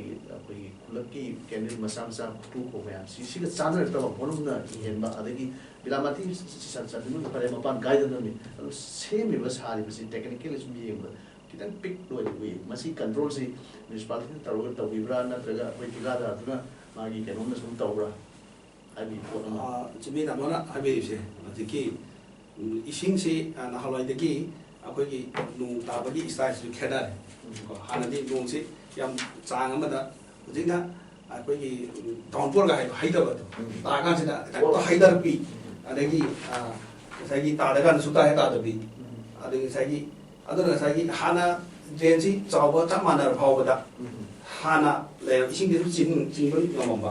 हुजिना सागी मी सिंसी अखोई माइ मागी जगह सी settlement su kung sila amnina ground ata subsin ga daw si su loina ba cementing ka ki topsila podagi adi taba ga ising si thura la ya adagi hena kana su taba gi ngom la ya ana sai drainage si hana dagi lothok gi hena da kale ra bane adi adugi matam sida akoi hujik chani ba drain si akoi na pak pa si hoi akoi mapam jaga jaga dugi yenga ga changes ni khaga di tawni adu akoi su control tawasi wali haiba adum tai akoi su khidan akoi check tawasi adu laibini ba akoi sometimes consideration su checkbook no tanda yopa ko power thada ba yada ba adu akoi film he akoi sai tamar haibi do akoi mindset si change daga mina asi to haiba ga tana ta ba ai gi lerak sida si gi train di chaladi asi chi chana ba adu di khar la phone si haiba anda jing chwa akoi yada ba ma akoi bese yan tam sa ni hai huzik ekoi gi ai wa khanjab se den jan sina kai khan encroachment se asi yana yan han ba encroachment ji nga aur si sine ba adigi den ji dakar legi amu so ko ya berera moina berera ma adi dakar legi dum chok ko si ya adu maina hadi huzik si adu mai adu ni kanu se ni adu yan han ba da den ji tum pri adu ga makong khara da di am barang kai ba lam se adu ga daga khara di ko gi dawla dai rum ba adagi bazar ga nakna era sing se ko drain gi kanu se pi ko khoi drain ji sab jage hai khoi li lamung go pari gi si kanu se kasin ka de se ye ga ado kanu se pi da ba lam se kui na chan na le ko sumai na hadi drain si de gi he na ma gi business ki tawra ba gi chari ba kholi ba mayam sing du na he na lu na lo ba mayam se adu su mai ko kalam tam da di ma na tong ko to sing chaw kan mai admai business fair mai du ni aduna khoi tamo sai su khoi kanu ya lambi se khoi gi drainage later bani na sai gi phulam ne lambi sing je le na aduna sai mayam se ye kan da lambi si to na thong la pa gum ba lambi si mai sai soi de lo ya lambi si to na thong ga de sai lambi da sing me da lambi je le ba ana drainage si hujiki taman habi dam chu mi drainage si akoi su gidan changi aduga ai gi ipada drainage si chanbir ga damani public na su drainage si akoi gi lekai gi marom da ward development committee sing si am public na lei hane khanjai aduna asigi drainage chandore haidi me am thopiro lamdo su hadi si ma bada sansi ko si haid me ang public gi yenga kan bi wa aduga drainage si chaw na san han dum chansi paisadi adum lagani sadu lagani adu mayam si concept am su lei drainage si chaw na san giradi akoi lam akoi gi pareng gi paisa si thugaro ha ba gumba aduna ari ba paisa si na thungna sansi ha ba gumba adu to bi gnu drain do dum chandro de hai no chandri ai adu ga san ga ni sali ba pot di kita kita tung ye ga sali ga di magi function du first of all target purpose sub to target is a little bit adu to ke ai mar ke supplement to ngam kan we now do so ge da ke timer na bi ge ba mong che ta ga kudak de sin chaw bu kum ba de gi sin na la da ya thun ma ma ngai de na ka mong si kui ta ga su ma pau di sin chen da ba mi de ge da thor to ba ho dik si da ko gi ma sa gi yum gi habitation si haan ko le le me ba hi ku cha ni phu gi ma mang da le mo ma dam de ngon si yum mo le ge ngon si ya chang chang no ma sin tha ko le ada nong si pa na am su ra ga su thai sa pe swa ta ma to sun chen ni bu gi hojiti daga khuding muksi loino yum chajala ne kai chum charu cemented to adu loino chenthara ga thagi nagi ti chenthara ga na la da loino chera ko ta ba da la la da capacity ku mong to thagi seng hai la ga ko gi 마기 이싱지 라이브자가지 아코이는 칼럼즈다기 이싱 라이브 시 문법지 해달라고 아두가 아코이나 우지 양 그냥 같이 해보면 아코이나 레렉시 왕왕 투어가 떠올가 이싱 아니 해비시면서 그랬던 지에서 위법 바이 칼리 나라 여기까지 파나 왕수 가나로 해. 그게 실 라비다 보면 칼라가 아이기 유 하나 파면 자이 구타니 부 레게다 비 유모 사가도 자이 그디 라비 통가가 디라 아이 중앙도 소이드는 공간 따라니 플랜 시티 하면은 아두기 보러면 플래닝 에 야우들게디 그는 나라도 아데게 아이 원노 통품다 나라도 라비가 왕 마는 달라가디 풋 아니면 카이 왕 칼라디 아이 어떤 뭐 통농 정해봐 아이 중앙도 돌아가다 아이 라비 정음도 토로간 아이 빌딩도 하나 그 엉망도 아무것도 왕아니 마기 다리 린지 왕을 따는 왕따라 아니 아두가디 그딴 아두마쇼 코인 남비지 막또 투전በ기 아트스 톡다 브라이네 칼리 돈도 야다스 돈이 가 자기 양나 마기 야굿고 제가 오르게디 아두가 때다디 토로가 파니 하비기 버컬로 힘디 그딴 아이 좀 야림다 봐 아이 기원이 좀더 브라이나 달리 하비기 남데 플랜 시티 하면은 답이 플랜 시티 그러니 플랜 시티 그만이 또 마기 일리베이션 제 아니 사무들 많이 왕거세 아시 일렉트로 탑도이네요 아두 홍해야 돼요 아두기 소로기 어왕 것이기 시대 너희는 막라오르가 빌딩싱지 너희는 막 아두들이 리퍼런스로 사도이네요 아마 소로도 짜이 그린 동가라디 아주 빌딩 아마도 사이 그는 거의 부기는 거 있다 아두 강나바마 아이고는 하버지 너무 살고마 하나의 부동왕도 지금 분명하면 가이왕 사나보다 다리 비비야오리 고는 통글라카네나 유마리도 아마기에 유마야이들 아마기 그노 망고 다시 여기 수망심도 떠오르니 강대 아버지 도그리 마디 구터 힘센터 마디 좀 통하는 거 유는 som년 전이 봐 마왕 상고이시 유 상고이 타는 사기 상고이시 거의 수망의 레벨만 할 없을래 중에 가사도 사기고 부도시야 바카도 사기인데 그런 비다다더라 아직 수망의 망과 상고이시 이심지에 저는 마음 여러분의 것이 떠오르지 마카다 합시다 그럼 와폰 엄마가 이 나오 중에서 탐드는 것이나 거기 각신기 에리아들 레이바 소록싱시라 뮤니시팔리티는 컨트롤 들어가 우리 데벨롭먼트 파가 바자르는 거기서 뮤니시팔리티는 잡아봐 함시 코퍼레이션가 또 마이 시리즈 왕 사이즈 한으로 미는 시는 담이신지 뮤니시팔리티 근데 세우는 각신기 맛이 타와스가 많이 또 맛이 나머지 거기 인 리턴 나트라가나 그노디 레이테 디 프린시पल 오이나디 아시 마이사 또시 하브디 레이테 아도 아코기 그노다 하이나 바마디 레이 아코기 람비세 가싱이 좀 그립다 레이버니고 lambi apai basingse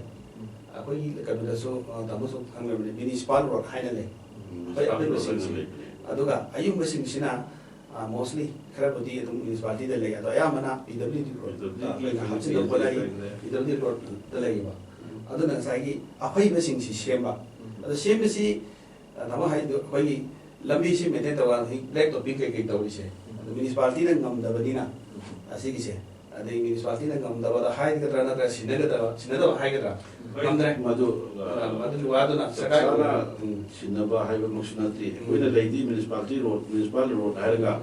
madu ki funding si pertiba aduga ki tawlisina suppose matamatum tugi kai haine koira stigi kanoda adum sanagi bagi Pola mati uri, jadi municipality itu matu ki porau ini fakir itu tahu ini sinabi bisa layar mudi ini aja dia, panju asli ini drainage ki ini laku itu tungamba ini, aduga road construction kumpuki ini laku itu municipality itu fakir layar mudi aja dia.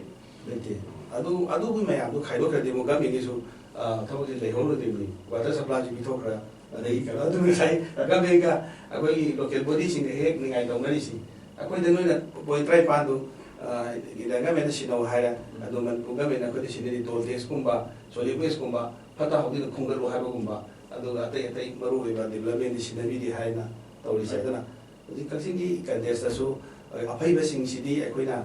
numbering aku ini number su layer ni, number layer number 10 na bayi. Masih yang baru yang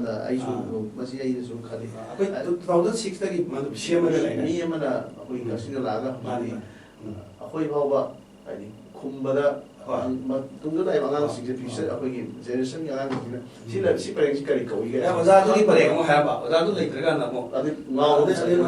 ꯈꯔ ꯂꯦꯟꯁꯤꯡꯁꯤꯒꯤ ꯃꯥꯒꯤ ꯃꯃꯤꯡ number ꯑꯃ ꯂꯩꯔꯒꯗꯤ ꯑꯩꯈꯣꯏ post ꯑꯣꯐꯤꯁꯀꯤ postal ꯀꯩꯅꯣꯁꯤ ꯊꯤꯕ ꯂꯥꯏꯔꯒꯅꯤ ꯑꯃ ꯇꯧꯔꯒꯁꯨ ꯃꯁꯤꯒꯤ 2006ꯇꯒꯤ ꯅꯝꯕꯔꯁꯤ ꯂꯩꯔꯦ ꯑꯗꯣ ꯑꯩ ꯊꯥꯅꯕ ꯍꯣꯠꯅꯕꯗ ꯑꯩꯈꯣꯏ ꯀꯩꯅꯣꯒꯤꯁꯨ ꯃꯇꯦꯡ ꯆꯪꯉꯤ ꯑꯗꯨ ꯀꯟꯅ ꯍꯣꯠꯅꯔꯤ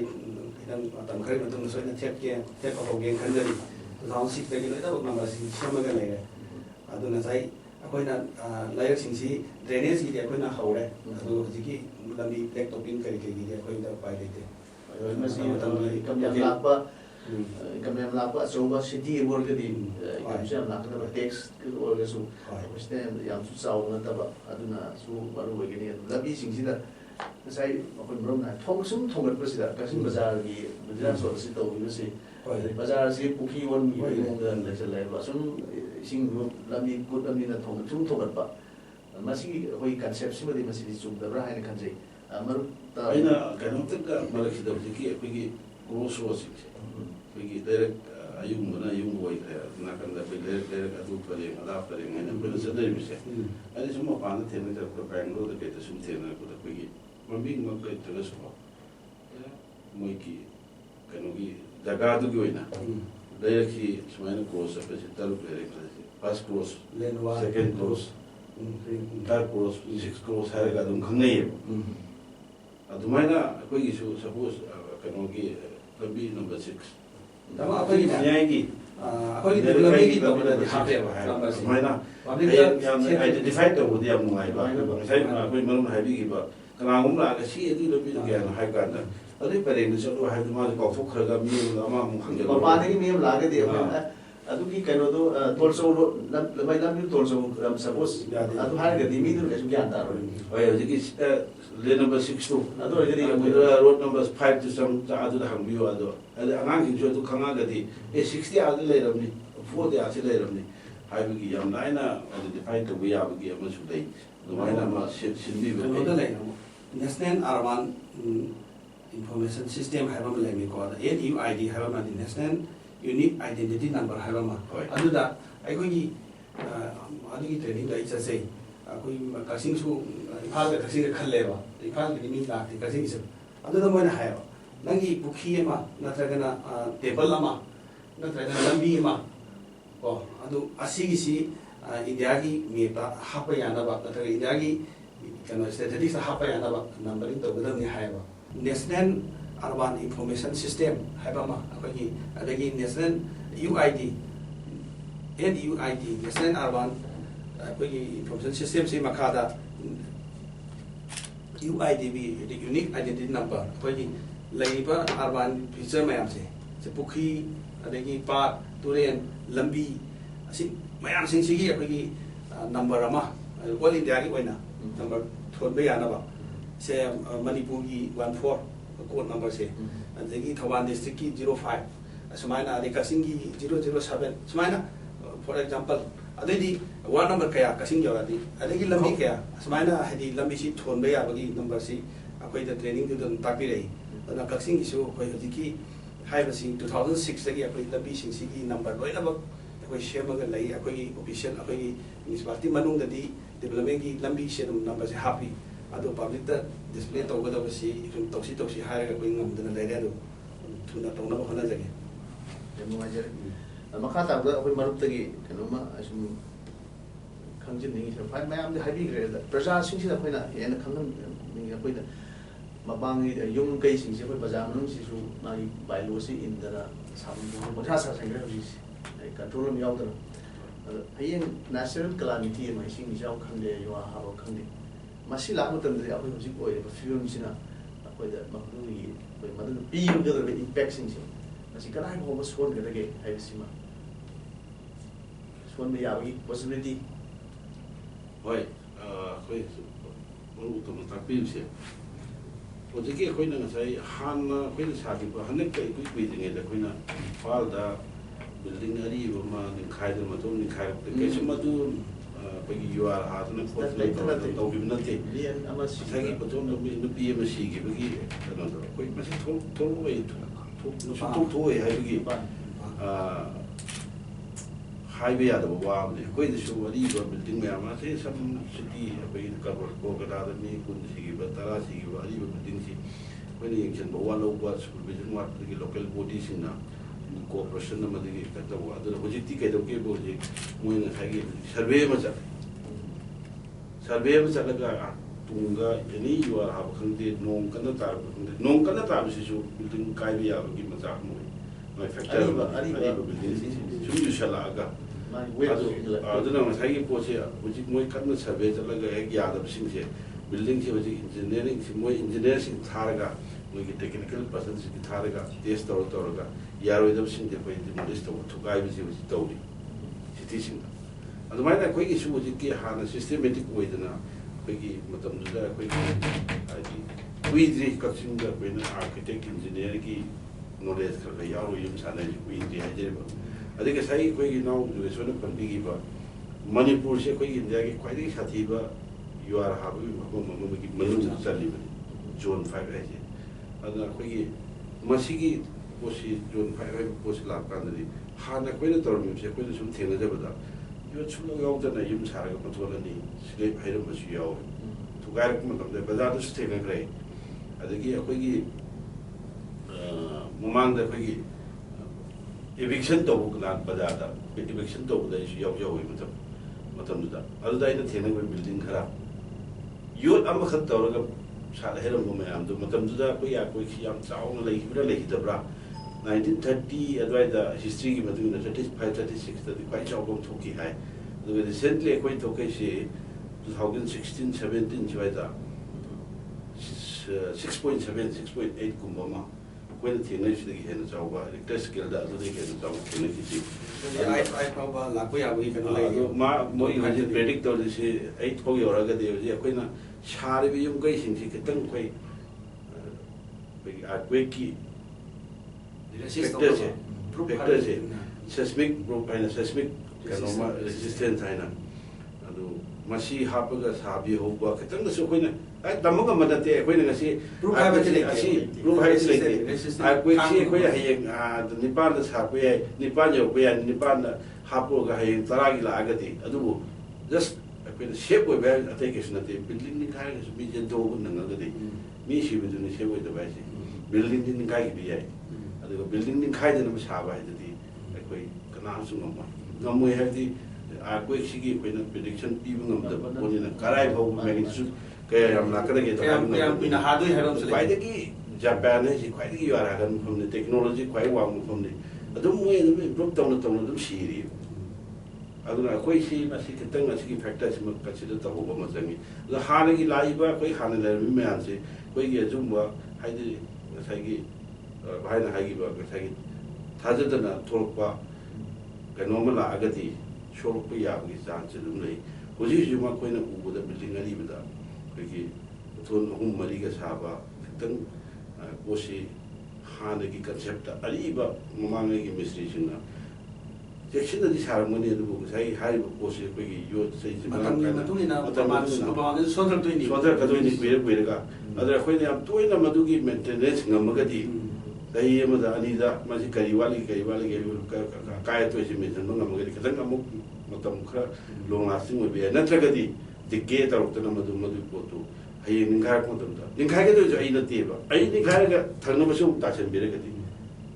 Adu suan tu isi nagiat si adu chance lagi. Adu apa jik koi nama maru ina koi tiada je benda kacing dah ni ama ni tiada lagi na. Mui cuma itu yang aku dah ingat tu suat. Lakbi lami, ayi saya kata begini. Hari ini jauh orang hari ini building cuci nakkan degi, kau na engineering term jacketing है ना तो लगा, jacketing है तो लगा, नौंगा हाथ लगा, your हाथ पर तपसल लगा, अतः बीम जी मो यारों दबा बीम जी योर तो लगा मया इधर पकांग मया इधर, तो गायरे का बीम पूरे का उसका वो खाया हुआ, अदुम तो उन्हें उसी, टेक्नोलॉजी अदुम वांगा नहीं हो जिसकी यादी है अदुम सेक्शन लोग तो कहती मधु में आते लोग थोड़ा पे अदुगा बना उसी हाई में से आई की शॉप ना तो ना थंगना में से शॉप करती आई की पतोल अहुम वांग तो ना दूर पर कारन में कैसे करना सारे में नमन साब यूं तो तासे लोग करती माँ अदुम शॉप पे याब की चांस ले तो ना कोई चीज़ उसी ꯍꯥꯟꯅꯒꯤ ꯂꯩꯔꯝꯃꯤꯕ ꯄꯣꯠꯁꯦ ꯑꯩꯈꯣꯏ ꯈꯤꯇꯪ ꯁꯦꯝꯖꯤꯟ ꯁꯥꯖꯤꯟꯕ ꯑꯃꯁꯨ ꯗꯔꯀꯥꯔ ꯑꯣꯏ ꯑꯗꯨꯒ ꯑꯃꯅ ꯍꯧꯖꯤꯛ ꯁꯥꯕ ꯃꯇꯝꯗꯗꯤ ꯈꯤꯇꯪ ꯑꯩꯈꯣꯏ ꯇꯦꯛꯅꯣꯂꯣꯖꯤꯁꯤꯒꯤ ꯃꯇꯨꯡ ꯆꯥꯎꯈꯠꯂꯛꯄꯒꯤ ꯃꯇꯨꯡ ꯏꯟꯅ ꯑꯗꯒꯤ ꯍꯧꯖꯤꯛꯀꯤ ꯍꯥꯏꯔꯤꯕ ꯑꯩꯈꯣꯏꯒꯤ ꯌꯨꯑꯥꯔ ꯍꯥꯕꯒꯤ ꯐꯦꯛꯇꯔꯁꯤꯃ ꯈꯤꯇꯪ ꯈꯟꯊꯕꯤꯔꯒ ꯑꯩꯈꯣꯏꯒꯤ ꯏꯟꯖꯤꯅꯤꯌꯔ ꯈꯪꯗꯦ आर्किटेक्ट खंदे खितन एक्सपर्ट कुम तानबीरगा साबीबा अखोइगी युम अमा साइ पैसा याम संगौ नते इंजीनियर आर्किटेक्ट पैसा याम लौबिने न मिस्त्री न तबु यारे याना जखिबसु मदुगी वाखल लो थादोक बिबा मयामसु अदु ओरगदि वोना तुंगदा अखोइगी निंगमदबदो खितन सेब ओगेदरा खाली मखा ताफदा पै दा वाफम अमतगा थमजगे मसी कोई के कसिंग म्युनिसिपल काउंसिल की जो बिल्डिंग कोई बाजार में मार्केट की चौखों की बिल्डिंग में हम सारे मसी साफ सी जो तो उसकी लियो बिल्डिंग से तो नाम ना तो सारी रहा हम कर रहे हैं कोई की बिल्डिंग अंदर जो सारे बिल्डिंग को कोई साफ सी कंप्यूटर अथॉरिटी देखे कोई टेक्निकल सेक्शन लाओ मसी ये अथॉरिटी से कोई की दसु अथॉरिटी से लेते कोई कनोता कोई जो मैं हम खाना हाई बम लगी बिल्डिंग बाय लॉ सी चटनब कांदा बिल्डिंग सी ये कतब मी सी आर्किटेक्ट सी अदु ओगदमनी इंजीनियर अदु ओगदमनी हाय अदु गि थाजिन गदोरिबा ऑफिस तो म्युनिसिपल काउंसिल लो नत्रगा म्युनिसिपल कॉर्पोरेशन लो अदु दति मदु चेक तो मी ले प्रसिन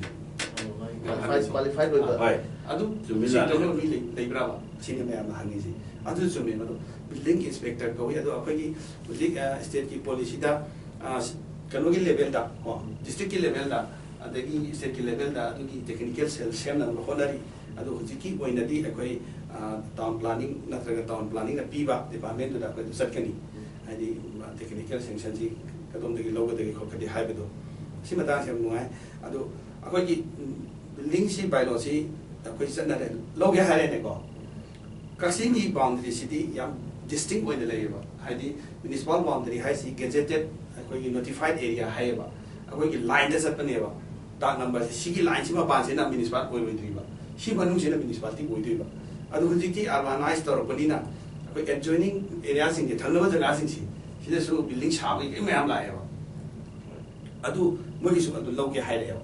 निसि अखोइ पिगेद्रा बसि कमान पिगेदो हाइ कादा अदु नि ngसागी concept si ma'am lakre town planning har ma da bi si town and the regional planning ha ra town to khatang planning to ga da ba akoi bu to su yaw da dia da ba environment ki am su yaw an chawa environment adu green building norms hai adu be ma mi environment clearance su yaw ra adagi green building norms ha su yaw ra anu hoji akoi ki building anoba sari ba sing si adu akoi da ka le ba technical section to log je ai si ki pasha su ko ga na tra su chaw ra di si ki engineer की थाक सी की chance लोग दमनी हाय बदो अखोइना ngana no khungna dei ado sai kano so khoi toilet ki to bado ado so fast bana ni san hay bom le ba sai sida toilet sa ka ga sai so bi chi yaw dra di section b de khoi la mai no drawing da budi so bi yaw ni adu ga yeng sa ba matam du check do a check jom jang ne ba dana sai ki check to no ba me ba su sa ki adagi mi de su khang ga sang ne ba adi pasasi one time payment na traga na saba horga magi sovereign will be khotba asines khutong saba mana ai thamjai wa phona magi kanu da sarga agi shop kan yaw da di makha ta na pesa pi da ba ai na adu ga di compulsory moi ha ko aina hai da hoi hojiki individual ki se asi na ta ba koi bazar da kai da sara si disparity sai si so bilen ha pe ko bi ha ka ni ha da na adu ga ai si ki khutong sab silong jara ai ki building by law si building की permission से लोग बगांदा आदि building चाहे बम बुद्ध न करी काने आदि की अपने municipality दे न मधु अपने करी काने हाय बदोय तब ना इन्हें मतम सुले मोर हाय जगह आदि इहान हान बदा कोई ना building permission तब ना मीची लोग के हाय बकम मतम दा मां सादो युम जी land की status तो ये आदि कोई पेडी land आदि की लबुक ता युम साय आदि हाय मिना मां की लम से लबुक की ओरी ब्रा आदि की फोन युम साय या ओरी ब्रा आदि Conservation of Petty and Wetland Act 2014 lay ramina manipur da so adu mai yenge ade mathanda koina plot 2 ngasai gi kano do mafam du da koi plan leibra master plan adi township plan se mi ma ji yum sa bai se mai ma phun si de am ani ong lok sa yen ya ma nate ma yum de sa ga adu ma ba da heng thu ma so sa ga do di ma ke sa ga do lambi la to mi yum nu thu gai ga di ma gi phun si du ngai ri de to na Manas yum सागे हाइना propose तो मफम से ꯑꯩꯈꯣꯏꯒꯤ free from ꯍꯥꯏꯗꯤ ꯑꯩꯈꯣꯏꯒꯤ plan future plan ꯑꯗꯨ ꯑꯣꯏꯗꯧꯅꯦꯕ ꯑꯗꯨꯒꯤ ꯖꯒꯥꯗꯨ ꯑꯣꯏꯗ꯭ꯔꯒꯗꯤ ꯑꯩꯈꯣꯏ ꯌꯨꯝ ꯁꯥꯒꯅꯨ ꯍꯥꯏꯅꯦꯕ ꯑꯁꯤꯃ ꯑꯗꯒꯤ ꯃꯊꯪꯗ ꯑꯩꯈꯣꯏꯅ ꯉꯁꯥꯏꯒꯤ ꯁꯦꯠ ꯕꯦꯛ ꯑꯗꯒꯤ ꯉꯁꯥꯏ ꯐ꯭ꯔꯟ ꯕꯦꯛ ꯑꯗꯒꯤ ꯁꯥꯏꯠ ꯁ꯭ꯄꯦꯁ ꯀꯩꯀꯩ ꯍꯥꯏꯕꯗꯣ ꯑꯗꯨꯒꯤꯗꯨ ꯃꯦꯟꯇꯦꯟ ꯇꯧꯔꯤꯕ꯭ꯔꯥ ꯇꯧꯗꯕ꯭ꯔꯥ ꯃꯥ ꯑꯌꯦꯛꯄꯗꯨꯗ ꯑꯁꯤꯃ ꯌꯦꯡꯉꯦ ꯑꯗꯒꯤ ꯇꯦꯛꯅꯤꯀꯦꯜꯂꯤ ꯍꯥꯏꯗꯤ ꯃꯥꯒꯤ ꯌꯥꯝ ꯀꯩꯅꯣ ꯑꯣꯊꯣꯔꯤꯇꯤ ꯑꯃꯅ ꯍꯥꯏꯗꯤ ꯑꯣꯊꯣꯔꯥꯏꯖ ꯇꯧꯕ ꯄꯥꯔꯁꯟ ꯑꯃꯅ ꯌꯦꯛꯂꯛꯑꯕ꯭ꯔꯥ ꯑꯗꯒꯤ ꯃꯥꯒꯤ ꯌꯣꯠ ꯀꯔꯤ ꯀꯔꯤ ꯍꯥꯞꯄꯤ ꯈꯣꯠꯂꯤꯗꯨ ꯆꯦꯛ ꯇꯧꯔꯛꯑꯕ꯭ꯔꯥ ꯀꯥꯜꯀꯨꯂꯦꯁꯟ ꯇꯧꯔꯛꯑꯕ꯭ꯔꯥ ꯏꯚꯟ ꯑꯩꯈꯣꯏꯅ ꯆꯦꯛ ꯇꯧꯗ꯭ꯔꯒꯁꯨ ꯃꯤꯗꯨꯅ ꯁꯥꯔꯇꯤꯐꯤꯀꯦꯠ ꯄꯤꯗꯣꯏꯅꯦꯕ ꯑꯁꯤ ꯇꯧꯔꯦ ꯈꯣꯠꯂꯦ ꯍꯥꯏꯕꯒꯤ ꯑꯗꯨꯒꯨꯝꯕꯗꯨ ꯍꯥꯏꯗꯤ ꯁꯝꯅ ꯍꯥꯏꯔꯕꯗ ꯇꯦꯛꯅꯤꯀꯦꯜꯂꯤ ꯁꯦꯞ ꯑꯣꯏꯔꯦ ꯍꯥꯏꯔꯀꯥꯟꯗ ꯄꯤꯗꯣꯏꯅꯦꯕ ꯑꯗꯨꯒꯨꯝꯕꯗꯨ ꯑꯗꯨ ꯀꯥꯟꯅꯩ ꯑꯗꯒꯤ ꯍꯥꯏꯔꯤꯕ ꯄꯣꯠꯁꯤ ꯉꯁꯥꯏꯒꯤ ꯌꯦꯛꯂꯤꯕ ꯅꯨꯄꯥꯗꯨꯃꯅꯦ ꯏꯟꯖꯤꯅꯤꯌꯔ ꯑꯣꯏꯅ ꯉꯁꯥꯏ ꯁ꯭ꯇ꯭ꯔꯛꯆꯔꯗ ꯁꯣꯏ ꯇꯧꯔꯤꯕ ꯅꯨꯄꯥꯗꯣ ꯍꯌꯦꯡ ꯀꯔꯤꯒꯨꯝꯕ ꯌꯨꯝꯗ ꯑꯁꯣꯏ ꯑꯉꯥꯝ ꯌꯥꯎꯔꯒ ꯃꯥꯒꯤꯁꯨ ꯔꯦꯁꯄꯣꯟꯁꯤꯕꯤꯂꯤꯇꯤ ꯂꯩꯗꯣꯏꯅꯦ ꯑꯗꯨꯃ ꯂꯩꯔꯦ ꯑꯗꯒꯤ ꯐ꯭ꯌꯨꯆꯔꯗ ꯑꯩꯈꯣꯏꯒꯤ ꯄ꯭ꯔꯣꯄꯔꯇꯤ ꯇꯦꯛꯁ ꯍꯥꯏꯕ ꯑꯃ ꯂꯩ ꯑꯩꯈꯣꯏ ꯂꯧꯗ꯭ꯔꯤ ꯍꯧꯖꯤꯛꯇꯤ ꯃꯅꯤꯄꯨꯔꯗꯗꯤꯀꯣ ꯑꯗꯨ ꯄ꯭ꯔꯣꯄꯔꯇꯤ ꯇꯦꯛꯁꯁꯤꯒꯤ ꯍꯣꯠꯄ ꯀꯥꯟꯗ ꯌꯨꯝꯗꯨ ꯆꯞ ꯆꯥꯅ ꯌꯦꯛꯑꯒ ꯆꯞ ꯆꯥꯅ ꯁꯥꯈ꯭ꯔꯗꯤ ꯌꯨꯝꯗꯨ ꯁꯣꯛ ꯀꯌꯥꯗ ꯄꯩꯁꯥ ꯀꯌꯥ ꯆꯪꯅ ꯁꯥꯈꯤꯕꯅꯣ ꯍꯥꯏꯕꯗꯣ ꯑꯗꯨ ꯃꯥꯒꯤ ꯄ꯭ꯔꯣꯄꯔꯇꯤ ꯑꯁꯤ ꯇꯥꯅꯤ ꯍꯥꯏꯕꯗꯨ ꯏꯔꯥꯏ ꯂꯥꯏ ꯑꯗꯩ ꯃꯥꯅ ꯌꯨꯝꯗꯨ ꯁꯔꯀꯥꯔꯒꯤ ꯑꯣꯐꯤꯁ ꯑꯃꯗ ꯅꯠꯇ꯭ꯔꯒ ꯑꯩ ꯊꯥꯗꯣꯛꯀꯦ ꯍꯥꯏꯔꯗꯤ ꯚꯔꯥ ꯀꯌꯥ ꯑꯣꯏꯒꯗꯒꯦ ꯍꯥꯏꯕꯁꯦ ꯑꯁꯤꯁꯨ ꯂꯦꯞꯄ ꯌꯥꯏ ꯏꯔꯥꯏ ꯂꯥꯏꯅ ꯑꯗꯨꯒꯨꯝꯕꯁꯤ ꯃꯌꯥꯝ ꯇꯧꯍꯧꯗ꯭ꯔꯒꯗꯤ ꯍꯌꯦꯡ ꯇꯨꯡꯗ ꯁꯤꯒꯤ ꯃꯌꯥꯝꯁꯦ ꯄ꯭ꯔꯣꯄꯔꯇꯤ ꯇꯦꯛꯁ ꯂꯥꯛꯄ ꯀꯥꯟꯗ ꯑꯗꯒꯤ ꯍꯦꯟꯖꯤꯜꯂꯝꯃꯤ ꯊꯨꯒꯥꯏꯌꯨ ꯈꯣꯠꯂꯨ ꯍꯥꯏꯕ ꯀꯥꯟꯗ ꯈꯨꯗꯣꯡꯆꯥꯗꯕꯁꯤ ꯃꯌꯥꯝ ꯂꯥꯛꯀꯅꯤ ꯑꯗꯨ ꯁꯤ ꯌꯥꯝ ꯄꯩꯁꯥ ꯆꯪꯕꯁꯨ ꯅꯠꯇꯦ ꯑꯗꯨ ꯃꯔꯨꯑꯣꯏꯅ ꯁꯨꯃꯥꯏꯅ ꯑꯩꯈꯣꯏ ꯕꯤꯜꯗꯤꯡ ꯑꯃ ꯁꯥꯔꯝꯗꯥꯏꯗ ꯃ꯭ꯌꯨꯅꯤꯁꯤꯄꯥꯂꯤꯇꯤꯗ ꯆꯠꯂꯒ ꯇꯥꯟꯅꯕ ꯑꯃ ꯑꯁꯤꯗꯒꯤ ꯗꯔꯀꯥꯔ ꯑꯣꯏ ꯍꯥꯏꯖꯔꯦ ꯃꯁꯤ ꯑꯩꯈꯣꯏ ꯐ꯭ꯌꯨꯆꯔ ꯖꯦꯅꯦꯔꯦꯁꯟꯒꯤ ꯋꯥꯅꯤ ꯅꯠꯇ꯭ꯔꯥ ꯑꯗꯨ ꯇꯨꯡꯗ ꯂꯥꯛꯀꯗꯧꯔꯤꯕꯁꯤꯡꯁꯤꯗ ꯃꯇꯥꯡꯁꯤꯗ ꯑꯩꯈꯣꯏꯒꯤ ꯂꯥꯏꯕꯛ ꯐꯕ ꯑꯃꯅ ꯑꯩꯈꯣꯏ ꯃꯃꯥꯡꯗꯗꯤ ꯍꯥꯟꯅ ꯑꯩꯈꯣꯏꯒꯤ ꯌꯨꯝꯁꯤ ꯁꯥꯕ ꯃꯇꯝꯗ ꯑꯩꯈꯣꯏ ꯂꯩꯔꯤꯕ ꯖꯒꯥꯁꯦ ꯑꯩꯁꯤ ꯐꯨꯠ 30ꯒ 10ꯒ ꯄꯥꯛꯑꯦ ꯑꯁꯤꯗ ꯌꯨꯝ ꯁꯥꯒꯦ ꯍꯥꯏꯕꯗ 30 10ꯁꯤ ꯁꯥꯟꯅꯔꯝꯗꯦ ꯃꯃꯥꯡꯗꯗꯤ ꯍꯥꯟꯅ ꯂꯝ ꯈꯔ ꯆꯥꯎꯔꯤꯉꯩꯗ ꯑꯍꯟꯁꯤꯡꯅ ꯇꯧꯕꯤꯔꯝꯁꯦ ꯌꯥꯝꯗ꯭ꯔꯕꯗ ꯁꯪꯒꯣꯏ ꯃꯆꯥ ꯑꯃꯒꯤ ꯁꯨꯃꯥꯡ ꯃꯆꯥ ꯑꯃꯈꯛꯇ ꯊꯝꯕꯤꯔꯝꯃꯦ ꯑꯗꯨ ꯃꯇꯝꯗꯨꯗ ꯑꯩꯈꯣꯏꯒꯤ ꯍꯧꯖꯤꯛꯀꯤ ꯕꯥꯏꯂꯣꯁꯦ ꯑꯗꯨꯝ ꯉꯥꯛꯅ ꯆꯠꯄ ꯍꯥꯏꯗꯤ ꯕꯥꯏꯂꯣ ꯂꯩꯇ꯭ꯔꯒꯁꯨ ꯕꯥꯏꯂꯣꯗ ꯉꯥꯛꯆꯕ ꯍꯥꯏꯗꯤ ꯑꯩꯈꯣꯏꯒꯤ ꯐ꯭ꯂꯣꯔ ꯁ꯭ꯄꯦꯁ ꯏꯟꯗꯦꯛꯁ FSI ꯑꯅ ꯑꯃꯈꯛ ꯂꯩꯌꯦꯕ ꯑꯩꯈꯣꯏꯒꯤ ꯗꯤꯖꯥꯏꯟ ꯇꯥꯎꯟꯗ ꯇꯦꯛꯅꯤꯀꯦꯜꯗ ꯐꯥꯜ ꯍꯥꯏꯔꯁꯨ ꯌꯥꯔꯦ ꯐ꯭ꯂꯣꯔ ꯑꯦꯔꯤꯌꯥ ꯑꯃ ꯉꯁꯥꯏ ꯄꯣꯠꯁꯤ ꯑꯩꯈꯣꯏꯒꯤ ꯂꯩꯔꯤꯕ ꯑꯩꯒꯤ ꯖꯒꯥꯁꯤꯒꯤ 2/3ꯗꯒꯤ ꯍꯦꯟꯅ ꯁꯥꯕ ꯌꯥꯗꯦ ꯁꯔꯨꯛ 3 ꯊꯣꯛꯄꯒꯤ 2ꯗꯒꯤ ꯍꯦꯟꯅ ꯌꯨꯝ ꯁꯥꯕ ꯌꯥꯗꯕ ꯕꯥꯏꯂꯣꯗ ꯌꯥꯎꯔꯤ ꯃꯦꯛꯁꯤꯃꯝ ꯑꯗꯨ ꯍꯧꯖꯤꯛꯇꯤ ꯃꯃꯥꯡꯉꯩꯗꯗꯤ ꯑꯗꯨ ꯍꯦꯟꯅ ꯇꯧꯔꯝꯒꯅꯤ ꯑꯩꯈꯣꯏ ꯌꯨꯝꯁꯤ ꯐꯨꯠ 100 ꯁꯥꯡꯕꯗ 50 ꯄꯥꯛꯄꯗ 50 ꯇꯧꯔꯒ ꯑꯇꯩꯁꯤ ꯂꯝꯍꯥꯡ ꯑꯣꯏꯅ ꯏꯪꯈꯣꯜ ꯂꯩꯔꯝꯃꯤ ꯑꯗꯨꯃ ꯑꯗꯨꯝ ꯌꯥꯖꯔꯦ ꯃꯁꯥꯗ ꯑꯗꯨꯝ ꯕꯥꯏꯂꯣ ꯑꯣꯏꯖꯔꯦ ꯍꯧꯖꯤꯛꯇꯤ ꯑꯩꯈꯣꯏꯒꯤ ꯉꯁꯥꯏ ꯃꯆꯤꯟ ꯃꯅꯥꯎ 3 ꯄꯣꯛꯄꯗꯨ 3ꯗꯨꯒꯤ ꯈꯔ ꯌꯦꯟꯅꯕ ꯀꯥꯟꯗ ꯑꯩꯒꯤ ꯁꯨꯃꯥꯡ ꯍꯥꯏꯕꯗꯨ ꯍꯧꯖꯤꯛꯇꯤ ꯀꯝꯃꯨꯅꯤꯇꯤ ꯍꯣꯜꯅ ꯁꯤꯟꯈ꯭ꯔꯦ ꯑꯗꯨꯅ ꯍꯧꯖꯤꯛꯁꯤ ꯑꯩꯈꯣꯏꯒꯤ ꯉꯁꯥꯏꯒꯤ ꯍꯥꯏꯔꯤꯕ ꯕꯥꯏꯂꯣꯁꯦ ꯑꯗꯨꯝ ꯀꯥꯏꯕ ꯍꯧꯔꯦ ꯑꯗꯨꯃꯥꯏꯅ ꯍꯧꯔꯦ ꯃꯃꯥꯡꯗꯗꯤ ꯑꯍꯟꯁꯤꯡ ꯂꯩꯒꯅꯤ ꯆꯦꯗ ꯕꯥꯏꯂꯣ ꯂꯩꯇ꯭ꯔꯒꯁꯨ ꯃꯇꯣꯝꯗ ꯑꯗꯨꯝ ꯕꯥꯏꯂꯣ ꯑꯗꯨꯝ ꯏꯜꯂꯝꯃꯦ ꯑꯗꯨꯅ ꯍꯧꯖꯤꯛꯀꯤ ꯇꯧꯔꯤꯁꯤꯗꯤ ꯑꯩꯈꯣꯏꯅ ꯈꯤꯇꯪ ꯑꯩꯈꯣꯏꯒꯤ ꯉꯁꯥꯏ ꯑꯗꯨꯅꯅꯤ ꯉꯁꯥꯏꯒꯤ ꯁꯣꯔꯣꯛꯇꯒꯤ ꯐꯨꯠ 5 ꯈꯥꯎ 3 ꯈꯥꯎ ꯅꯥꯀꯟꯗ ꯇꯧꯔꯗꯤ ꯑꯦꯠꯂꯤꯁ 2/3ꯗꯨꯒꯤ ꯔꯦꯁꯤꯌꯣꯗꯨ ꯃꯦꯟꯇꯦꯟ ꯇꯧꯅꯕ ꯍꯣꯠꯅꯔꯛꯄꯅꯦ ꯍꯧꯖꯤꯛꯀꯤ ꯍꯥꯏꯗꯨꯅꯦꯕ ꯑꯗꯨꯒꯤ ꯇꯥꯃꯣ ꯍꯥꯏꯁꯦ ꯑꯗꯨꯒꯤ ꯃꯇꯨꯡꯗꯁꯨ ꯑꯩꯈꯣꯏꯒ ꯑꯣꯄꯟ ꯁ꯭ꯄꯦꯁ ꯍꯥꯏꯕ ꯑꯃ ꯂꯩ ꯍꯥꯏꯗꯤ ꯈꯥꯛꯄ ꯍꯥꯏꯁꯦ ꯋꯥꯜꯁꯨ ꯆꯟꯕ ꯌꯥꯗꯦꯀꯣ ꯐ꯭ꯔꯤꯗ ꯈꯥꯛꯀꯗꯧꯕ ꯋꯥꯜꯁꯤꯁꯨ ꯀꯟꯁꯇ꯭ꯔꯛꯁꯟꯅꯦꯕ ꯀꯟꯁꯇ꯭ꯔꯛꯁꯟ ꯇꯧ ꯌꯥꯗꯦ ꯍꯥꯏꯕꯅꯦꯕ ꯁꯄꯣꯖ ꯐꯨꯠ 5 ꯈꯥꯎ ꯍꯥꯏꯅ ꯐꯨꯠ 5ꯁꯤ ꯐ꯭ꯔꯤ ꯊꯝꯗꯣꯏꯅꯦꯕ ꯋꯥꯜꯁꯨ ꯊꯝꯕ ꯌꯥꯗꯦ 5ꯁꯤꯗ ꯋꯥꯜꯁꯤ ꯂꯩꯔꯦꯗꯅ ꯑꯗꯨꯒ ꯑꯃꯨꯛ ꯃꯔꯛꯁꯤꯗ ꯐ꯭ꯔꯤ ꯁ꯭ꯄꯦꯁ ꯍꯥꯏꯕ ꯑꯃ ꯂꯩꯒꯗꯧꯅꯤ ꯑꯣꯄꯟ ꯁ꯭ꯄꯦꯁ ꯍꯥꯏꯕ ꯑꯃ ꯑꯩ ꯌꯨꯝꯗꯨ ꯅꯨꯡꯁꯤꯠ ꯀꯥꯏꯗ ꯆꯪꯗꯣꯔꯤ ꯑꯗꯒꯤ ꯃꯉꯥꯟ ꯀꯥꯏꯗ ꯆꯪꯒꯅꯤ ꯑꯗꯨꯅ ꯑꯗꯨꯒꯤ ꯉꯁꯥꯏ ꯃꯌꯥꯝꯁꯤ ꯇꯧꯔꯀꯥꯟꯗ ꯇꯥꯃꯣ ꯉꯁꯥꯏ ꯍꯥꯏꯕꯤꯗꯣ ꯐꯥꯔ ꯅꯠꯇ꯭ꯔꯒꯅ FSI ꯍꯥꯏꯁꯤ ꯑꯗꯨ ꯑꯩꯈꯣꯏ ꯑꯥꯔꯀꯤꯇꯦꯛ ꯑꯃꯅ ꯏꯟꯖꯤꯅꯤꯌꯔ ꯑꯃꯅ ꯃꯤ ꯑꯃ ꯌꯨꯝ ꯌꯦꯛꯄꯤꯌꯣ ꯂꯥꯛꯄ ꯃꯇꯝꯗ ꯃꯤꯗꯨ ꯅꯪ ꯀꯔꯤ ꯂꯝꯗꯒꯤꯅꯣ ꯀꯔꯤ ꯇꯥꯎꯟꯗꯒꯤꯅꯣ ꯍꯪꯅꯦꯕ ꯑꯗꯨꯒ ꯑꯥꯔꯀꯤꯇꯦꯛꯁꯤꯅ ꯅꯠꯇ꯭ꯔꯒ ꯏꯟꯖꯤꯅꯤꯌꯔꯁꯤꯅ ꯂꯝꯗꯨꯗ ꯍꯧꯖꯤꯛꯀꯤ ꯐꯥꯔ ꯅꯠꯇ꯭ꯔꯒ FSIꯁꯤ ꯀꯌా ꯂꯩ ꯍꯥꯏꯕꯁꯤ ꯃꯥ ꯈꯪꯒꯅꯦꯕ ꯑꯗꯨꯒꯤ ꯃꯇꯨꯡ ꯏꯟꯅ ꯌꯦꯛꯀꯅꯦꯕ ꯑꯗꯨꯗꯩ ꯍꯦꯟꯗꯣꯛꯄ ꯌꯥꯗꯦꯕ ꯑꯗꯨ ꯅꯠꯇ꯭ꯔꯒꯗꯤ ꯄꯔꯃꯤꯁꯟ ꯄꯤꯔꯣꯏ ꯑꯗꯨ ꯉꯁꯥꯏ ꯑꯩꯈꯣꯏꯒꯤ ꯑꯥꯔꯀꯤꯇꯦꯛ ꯏꯟꯖꯤꯅꯤꯌꯔꯁꯤꯡꯁꯤ ꯃꯐꯝꯗꯨꯒꯤ ꯕꯥꯏꯂꯣꯁꯤꯡꯁꯤ ꯃꯨꯟꯅ ꯈꯪꯕꯤꯕ ꯑꯗꯨꯅꯅꯤ ꯉꯁꯥꯏꯒꯤ ꯁꯣꯝꯗ ꯉꯁꯥꯏꯒꯤ ꯑꯩꯈꯣꯏ ꯏꯅꯥꯎ ꯖꯣꯏꯁꯣꯔꯅ ꯍꯥꯏꯕꯤꯈꯤꯕ ꯃꯐꯝꯗꯨ ꯈꯪꯕ ꯃꯣꯏꯒꯤ ꯍꯧꯖꯤꯛ ꯍꯥꯏꯔꯤꯕ ꯄꯥꯔꯇꯤꯀꯨꯂꯔ ꯃ꯭ꯌꯨꯅꯤꯁꯤꯄꯥꯂꯤꯇꯤꯗꯨꯗ ꯔꯦꯖꯤꯁꯇꯥꯔ ꯇꯧꯕ ꯍꯥꯏꯔꯛꯏꯁꯦ ꯑꯗꯨꯅꯦꯕ ꯃꯥ ꯑꯗꯨ ꯇꯧꯔꯒꯗꯤ ꯀꯛꯆꯤꯡꯒꯤ ꯔꯦꯖꯤꯁꯇꯥꯔ ꯇꯧꯔꯒꯗꯤ ꯃꯥ ꯀꯛꯆꯤꯡꯒꯤ ꯂꯣꯀꯦꯁꯟ ꯑꯗꯒꯤ ꯍꯧꯖꯤꯛꯀꯤ ꯂꯩꯔꯤꯕ ꯐꯤꯕꯝꯗꯨ ꯈꯪꯕ ꯇꯥꯔꯦ ꯁꯥꯏꯠ ꯄ꯭ꯂꯥꯟꯗ ꯌꯦꯁꯨ ꯃꯥꯅ ꯂꯝꯕꯤꯗꯨ ꯃꯃꯤꯡ ꯆꯨꯝꯅ ꯍꯥꯏꯔꯛꯀꯗꯕꯅꯤ ꯏꯝꯐꯥꯜꯒꯤ ꯃꯤꯅ ꯍꯥꯏꯔꯛꯑꯗꯤ ꯂꯝꯕꯤ ꯍꯥꯏꯔꯛꯀꯗꯕꯅꯤ ꯑꯗꯨꯃꯥꯏꯅ ꯉꯁꯥꯏꯒꯤ ꯖꯒꯥꯁꯤꯒꯤ ꯀꯩꯅꯣꯁꯤ ꯃꯨꯟꯅ ꯈꯪꯕ ꯑꯃ ꯗꯔꯀꯥꯔ ꯂꯩ ꯌꯥꯝ ꯅꯨꯡꯉꯥꯏꯖꯔꯦ ꯉꯁꯤ ꯑꯦꯖꯦꯟꯗꯥ ꯇꯨꯗꯦꯗ ꯑꯩꯈꯣꯏ ꯃꯔꯨꯞ ꯋꯥꯏ ꯃꯍꯦꯟꯗ꯭ꯔꯣ ꯑꯃꯗꯤ ꯖꯣꯒꯦꯁꯣꯔ ꯑꯦꯁꯤꯁꯇꯦꯟ ꯀꯛꯆꯤꯡ ꯀꯥꯎꯟꯁꯤꯜ ꯂꯦꯡꯕꯦꯛꯇ ꯉꯥꯏꯍꯥꯛꯇꯪ ꯑꯩꯈꯣꯏ ꯇꯨꯡꯗ ꯂꯥꯛꯀꯗꯧꯔꯤꯕ ꯐ꯭ꯌꯨꯆꯔ ꯄ꯭ꯂꯥꯟ ꯍꯥꯏꯕ ꯇꯥꯔꯦ ꯑꯩꯈꯣꯏꯒꯤ ꯇꯨꯡꯗ ꯑꯩꯈꯣꯏꯒꯤ ꯇꯨꯡꯒꯤ ꯖꯦꯅꯦꯔꯦꯁꯟꯁꯤꯒꯤ ꯑꯐꯕ ꯀꯩꯅꯣꯝꯃ ꯑꯣꯏꯍꯧꯅꯕ ꯄ꯭ꯔꯖꯥꯁꯤꯡꯗꯁꯨ ꯑꯩꯈꯣꯏꯒꯤ ꯂꯧꯁꯤꯡ ꯒ꯭ꯌꯥꯟ ꯑꯃ ꯑꯣꯏꯍꯧꯅꯕ ꯈꯟꯅ ꯅꯩꯅꯕꯒꯤ ꯌꯨꯝ ꯀꯩ ꯁꯥꯕꯗ ꯑꯩꯈꯣꯏꯒꯤ ꯌꯨꯅꯤꯇꯤ ꯑꯃ ꯆꯨꯝꯅ ꯁꯥꯔꯒꯗꯤ ꯑꯩꯈꯣꯏꯒꯤ ꯄꯨꯂꯞ ꯃꯁꯤꯗ ꯅꯨꯡꯉꯥꯏꯕ ꯍꯥꯏꯕꯁꯤꯁꯨ ꯑꯩꯈꯣꯏ ꯄ꯭ꯔꯖꯥ ꯃꯌꯥꯝ ꯑꯩꯈꯣꯏ ꯄꯨꯟꯅ ꯅꯨꯡꯉꯥꯏꯃꯤꯟꯅꯗꯣꯏꯅꯤ ꯋꯥꯔꯁꯨ ꯄꯨꯟꯅ ꯋꯥꯒꯗꯧꯅꯤꯅ ꯃꯁꯤꯒꯤ ꯌꯨꯅꯤꯇꯤ ꯑꯃ ꯏꯜꯂꯒ ꯁꯥꯔꯒꯗꯤ ꯍꯦꯟꯅ ꯐꯒꯗ꯭ꯔꯥ ꯍꯥꯏꯕꯒꯤ ꯋꯥꯈꯜꯂꯣꯟ ꯈꯔ ꯁꯤꯌꯔ ꯇꯧꯕꯤꯗꯨꯅ ꯊꯥꯒꯠꯆꯔꯤ ꯑꯩꯈꯣꯏꯒꯤ ꯉꯁꯤꯒꯤꯗꯤ ꯊꯧꯔꯝꯁꯤ ꯑꯩꯈꯣꯏ ꯇꯔꯨꯛꯁꯨꯕ ꯑꯦꯄꯤꯁꯣꯗꯁꯤ ꯃꯇꯥꯡꯁꯤ ꯂꯣꯏꯁꯤꯟꯖꯔꯦ episode asi koi tha kudingi aniswa thangja amadi aroiba thangja sida mayam bigani asidi mayam kana kurumsari